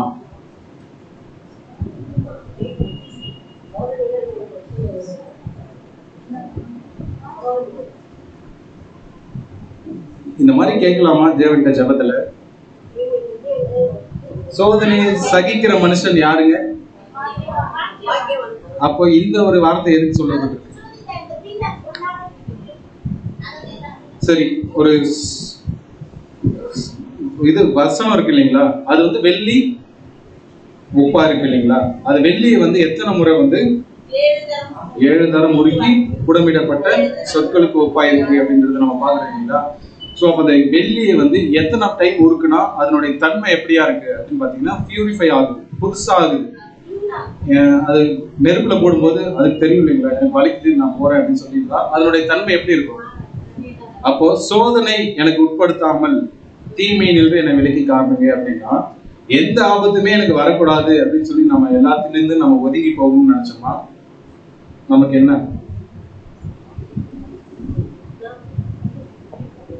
அங்க வசனமும் என்ன சொல்லுது? சோதனையை சகிக்கிற மனுஷன். இயேசு கிறிஸ்துக்கு சோதனை வந்ததுங்களா? 12 அப்போஸ்தலர்களுக்கு வந்ததுங்களா? சோ நீதிமானுக்கு சோதனை வந்ததுங்களா? வந்துதான் வரலையா? சோ அவங்க எல்லாமே என்ன பண்ணாங்க? சோ அவங்க எல்லாமே சோதனையை விரும்பி அதை சகிச்சு அவங்களுடைய வாழ்க்கை தரத்தை அடுத்த கட்டத்துக்கு கொண்டு போனாங்க இல்லைங்களா? அப்ப நாம மாத்திரம் சோதனைக்கு தப்பிட்டு ஓடணும்னு நினைச்சா இது எந்த விதத்துல நியாயம்? அப்ப நாம எப்படி அதை வந்து நம்ம அவங்கள மாதிரி மாற முடியும்? அதுக்கு என்ன எக்ஸாம்பிள் அப்படின்னு பாத்தீங்கன்னா யாக்கோபு 1ஆம் அதிகாரம் 2ஆம் வசனம் மற்றும் 12ஆம் வசனம். என் சகோதரரே, நீங்கள் பலவிதமான சோதனைகளில் அகப்படும்போது சோதனையை சகிக்கிற மனுஷன் பாக்கியவான். பலவிதமான சோதனைகள் உங்களுக்கு வரும். அந்த சோதனையில நீங்க அகப்படும் போது சோதனையை சகிக்கிற மனுஷன் அவன் உத்தமன் என்று விளங்கின பின்பு. அவங்க சோதனையில வந்து அகப்படுற மனுஷன் பாக்கியவான்னா அவங்க யாருங்களா தேவனுடைய பார்வையில? உத்தமன் என்று விளங்கிய பின்பு கற்பு கூறுகிறவர்களுக்கு வாக்குத்தத்தம் பண்ணின ஜீவ கிரீடத்தை பெறுவான். சோ இந்த ஒரு வசனத்தை வந்து நம்ம வாசக்காலையோ இல்ல வீட்டு மாடத்திலயோ வச்சுட்டு இது நம்ம என்ன பண்ணலாம்? எனக்கு சோதனையை கொடுங்க, சோதனையை கொடுங்க, சோதனையை கொடுங்க தாராளமா கேட்கலாம். ஏன்னா தேவன் என்ன சொல்றாரு? சோதனையை சகிக்கிறவன் தான். அப்படி சகிக்கிறவனுடைய அப்படி சகிக்கிறவனை வந்து தேவன் எப்படி நினைக்கிறாருங்களா? உத்தமன் நினைக்கிறாருங்களா? இதை விட்டுட்டு எனக்கு சோதனையே கொடுக்காதீங்கன்னு சொல்லி கேட்கிற மனுஷன் யாருங்க? இதுக்கு ஜஸ்ட் ஆப்போசிட்.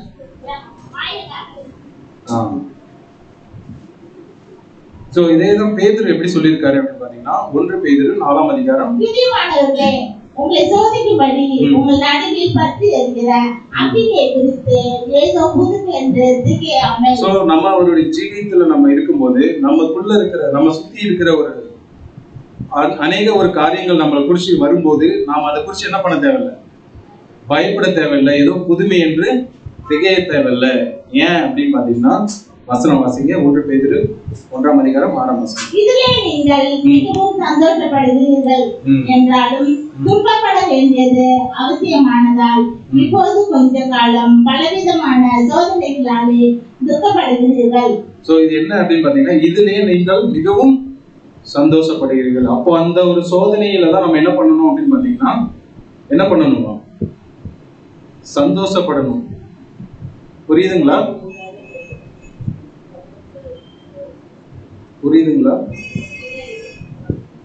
சோதனையை சகிக்கிற மனுஷன் பாக்கியவான்றது நம்ம முன்னாடி பார்த்தோம். அப்ப தேவன் வந்து நமக்கு ஒரு சோதனையை கொடுக்குறாருன்னா அந்த சோதனையை நம்ம வாங்கி, இப்ப உதாரணத்துக்கு யோபுக்கு எவ்வளவு சோதனை வந்துச்சு? அவர் என்ன பண்ணாரு? என்னைக்கு அவங்க வைஃப் வந்து என்ன சொன்னாங்க? அவங்கள தேவனை வந்து தூசிச்சுட்டு உன் உயிரை வந்து மாய்ச்சிக்கணும் அப்படின்னு சொல்லும் போது அவர் என்ன பண்ணாரு? தேவன் கொடுத்தா தேவன் எடுத்தா. இது நமக்கு என்ன இருக்கு அப்படின்னும் போது அவங்க எப்படி இருந்தாருன்னா சமமா இருந்தாரு. அப்ப தேவன் யாருன்றது தெரிஞ்சுட்டு இருந்தாரு. சோ தேவன் ஒரு மனுஷனை வந்து சோதிக்கிறாருன்னா எதுல சோதிப்பாருங்க?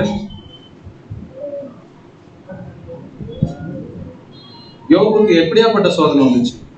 தேவனை வந்து உண்மையா நின்றுட்டு இருக்காரு, அந்த ஒரு தேவன் வந்து உண்மையானவரா அப்படின்னு சொல்லி தேவன் எப்பவுமே வந்து எதுல சோதிப்பாருன்னு பாத்தீங்கன்னா பலத்துல சோதிப்பாரு. நாம ஒரு விஷயத்துல வந்து ஸ்ட்ராங்கா ட்ரூத்தா நிற்கும் போது அதுல சில சோதனைகள். ஆனா சாத்தான் எப்படி தெரியுமா? பலவீனத்துல சோதிச்சு. நாம ஒரு விஷயத்துக்காக நம்ம புறப்படும் போது சரீரத்துல ஏதாவது ஒரு பிரச்சனையை உண்டு பண்ணுவோமா, இல்லைன்னா குடும்பத்துல எதனா ஒரு சண்டையை மூட்டி விட்டுருக்கு. அதனால அந்த விஷயம் என்ன பண்ணணும் அப்படின்னு பார்த்தா போக முடியாம தடைப்பட்டு போகும். ஏன்னா நாம வந்து பலத்தை குறிச்சு விருப்பப்படுறது கம்மியா இருக்கு, பலவீனத்தை குறிச்சு கவலைப்படுறது அதிகமா இருக்கு. காரணம் என்னன்னா நம்ம எங்க இருக்கோம்? இயேசு கிறிஸ்துவுக்கு கொடுக்கப்பட்ட சோதனையை விட நமக்கு ஜாஸ்தியா கொடுக்குறாங்க. ஆனா இந்த ஒரு சோதனை எல்லாமே நம்ம உடம்புக்குள்ள தானா வந்துதான், தானா தான் வந்து நாம சாப்பிட்ற சாப்பாடுல இருந்து நம்மளுடைய பழக்க வழக்கங்கள்ல இருந்து எல்லாமே நாமளா ஏத்துக்கிட்டு நமக்கு முட்டி வலிக்குது, கை வலிக்குது, ஜுரம் வருது, அது வந்து இது வருதுன்னு சொல்லி நாம சில விஷயத்த வந்து நம்மளுடைய சரீரத்துக்கு இம்பார்ட்டன்ட் கொடுத்து தேவனுடைய வார்த்தைக்கு செவி கொடுக்காம போயிட்டோம் அப்படின்னா இது நம்ம எதுல ஜெயிச்ச மாதிரி, சாத்தான் ஜெயிச்ச மாதிரி. எதை குறிச்சும் கவலைப்படாம இருந்தா இருக்க, இல்லைன்னா தேவன்கிட்ட போயிடுவார். அந்த ஒரு கான்செப்ட் இருந்துச்சுன்னா நம்ம எங்க போயிடுவோம். ஒரு வகையில என்ன ஆனாலும் நமக்கு எங்க போக போறோன்ற ஒரு நம்பிக்கை நமக்கு இருக்கணும். சோ இந்த ஒரு வசனம் எல்லாருமே கேள்விப்பட்டிருக்கீங்க, எல்லாருமே பண்ணிருக்கீங்க. யாக்கோபு 5ஆம் அதிகாரம் 14ஆம் வசனம். உங்களில் ஒருவன் வியாதிப்பட்டால் அவன் சபையின் மூப்பர்களை வரவழைப்பானாக. அவங்க கர்த்தருடைய நாமத்தினாலே அவனுக்கு எண்ணெய் பூசி அவனுக்காக ஜெபம் பண்ண கடவர்கள். உங்களில் ஒருவன் வியாதிப்பட்டால், இது யாரெல்லாம் பண்ணிருக்கீங்க?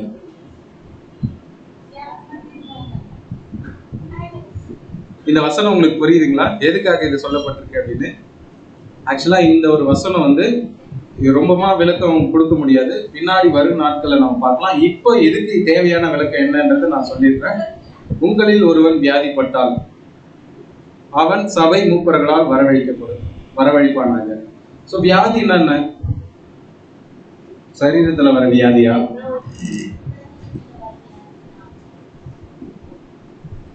சரீரத்துல வர வியாதி தானா?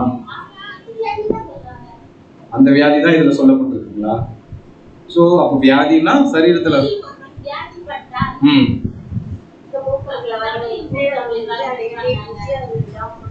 சோ அவங்களை கூப்பிட்டு அவங்களை என்ன பண்ணுவாங்க? மூப்பர்களால் வரவழைப்பாங்க அப்படின்னா. சரிங்க, எண்ணெய் அப்படின்றது என்ன?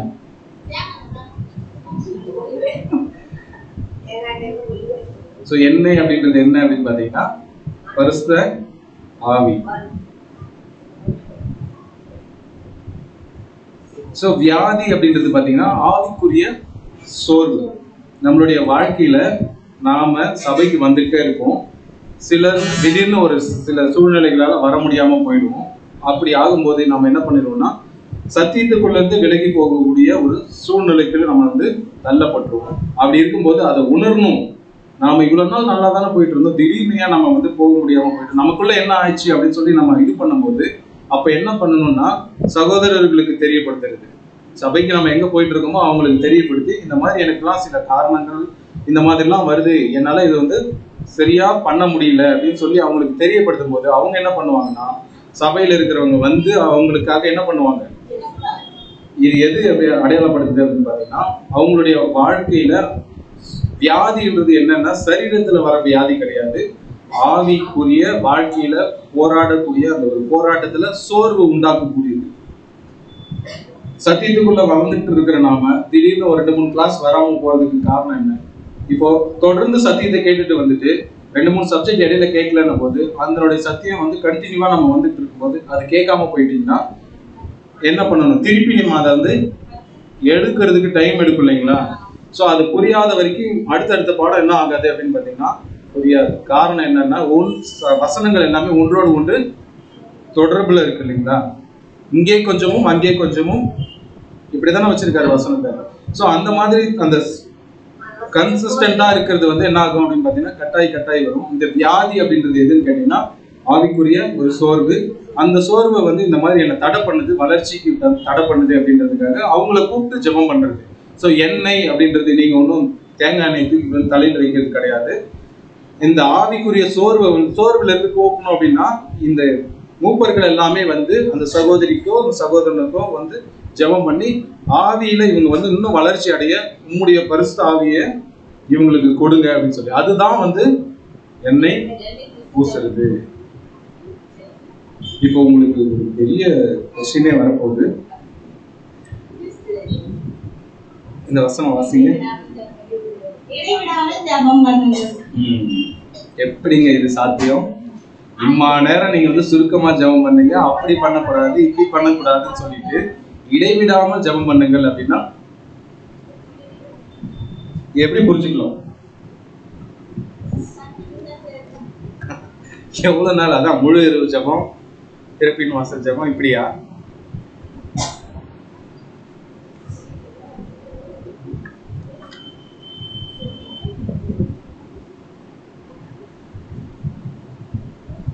இடைவிடாமல் அப்படின்னா ஒண்ணுமே கிடையாது. நம்ம உயிரோட இருக்கிறதையும் தேவனுடைய சத்தியத்துக்காக அவருடைய சத்தியத்தை நம்ம வந்து கேட்கணும்.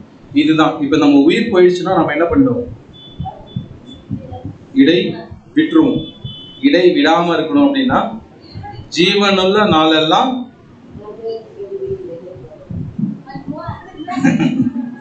சோ அந்த அளவுக்கு நம்ம என்ன பண்ணணும் அப்படின்னு பாத்தீங்கன்னா தேவன் கிட்ட நெருக்கமா இருக்கணும். அதாவது இந்த ஒரு ஜீவனையே யார் தான் கொடுத்தாரு அப்படின்னு பாத்தீங்கன்னா தேவன் தான் கொடுத்தாரு. அப்ப இந்த ஒரு ஜீவன் இருக்கும் போதெல்லாம் யாருக்கு சொந்தம் அப்படின்னு பாத்தீங்கன்னா தேவனுக்கே சொந்தம் அப்படின்னு சொல்லி இடைவிடாமல் தேவனுடைய நாமத்தை வந்து சொல்லணும், வணங்கணும், துதிக்கணும், ஆராதிக்கணும். இப்ப பாடம் ஆல்மோஸ்ட் ஓவர். இப்ப நம்ம பார்த்தோம் இல்லைங்களா 6 மெத்தடு. அதை யாராச்சும் ரிப்பீட் பண்ண முடியுமா? நான் எடுத்து விடுறேன், வேணா பிடிச்சிட்டு 1 by 1 வந்துருங்க. எப்படி ஜெபம் என்பது யாரிடம் பண்ண வேண்டும்? சரி, இப்ப நான் கேள்வி கேட்கிறேன், நீங்க பதிலாவது சொல்லுங்க. ஜெபம் எப்படி பண்ணக்கூடாது? நடிக்க கூடாது. ஜெபம் என்பது நாம் யாரிடம் பண்ண வேண்டும்? பிதாவானவர்கிட்ட தான் பண்ணணும். யார் மூலமா பண்ணணும்? ஏன்னா என்னை இல்லாமல் ஒருவனும், இயேசு கிறிஸ்து இல்லாம உங்களோட ஜெபம் வந்து தேவன்கிட்ட போகாது. சோ எப்படிப்பட்ட ஜெபத்தை தேவன் அங்கீகரிப்பார்? தேவனுடைய நீதிக்கு பயந்து அவருடைய நீதியின்படி செய்கிறவருடைய ஜெபத்தை வந்து அங்கீகரிப்பார். யாருடைய ஜெபத்தை தேவன் கேட்பார்? யார் நீதிமான்? நாமளும் அவர் சித்தத்தின்படி செய்யறதுக்கு தான் வாஞ்சையா இருக்கிறோம். அதை நாங்களும் நீதிமான் சொல்லலாம். சோ யாருடைய ஜெபத்தை தேவன் கேட்பதில்லை? யாரு தேவனுடைய வார்த்தையை கேட்கலையோ அவங்களுடைய ஜெபத்தை கேட்கறதில்லை. ஜெபத்தில் நாம் எதை கேட்க வேண்டும்?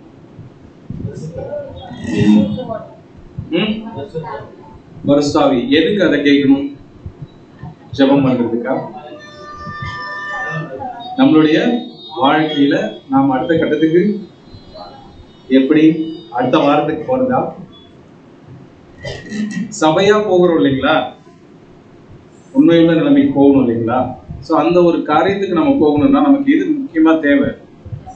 ஏன்னா நம்ம மாம்ச சரீரத்துல இருக்கிறதுனால நமக்கு அநேக சோர்வுகளும் உபத்திரவங்களும் வரும். இதெல்லாம் மேற்கொள்றதுக்கு அன்னைக்கு அப்போஸ்தலர்களுக்கு இயேசு கிறிஸ்து இருந்து போனதுக்கு அப்புறமே அவங்களே என்ன பண்ணிட்டாங்க? கஷ்டப்பட்டுட்டாங்க. அவங்களுக்கு என்ன கொடுத்தாரு? பரிசுத்தாவியை கொடுத்தாரு. அந்த பரிசுத்தாவியை தான் நமக்கும் கேட்டு வாங்கணும். ஸோ நாமளும் நம்மளுடைய ஓட்டத்துல வந்து ஓடி ஜெயிக்கிறோம். ஸோ இந்த ஒரு பாடம் இத்துடன் நிறைவு செய்கிறது. பொறுமையோடு கேட்டவங்க அனைவரையும் தேவன் தாமே ஆசீர்வதிப்பாராக. ஆமென்.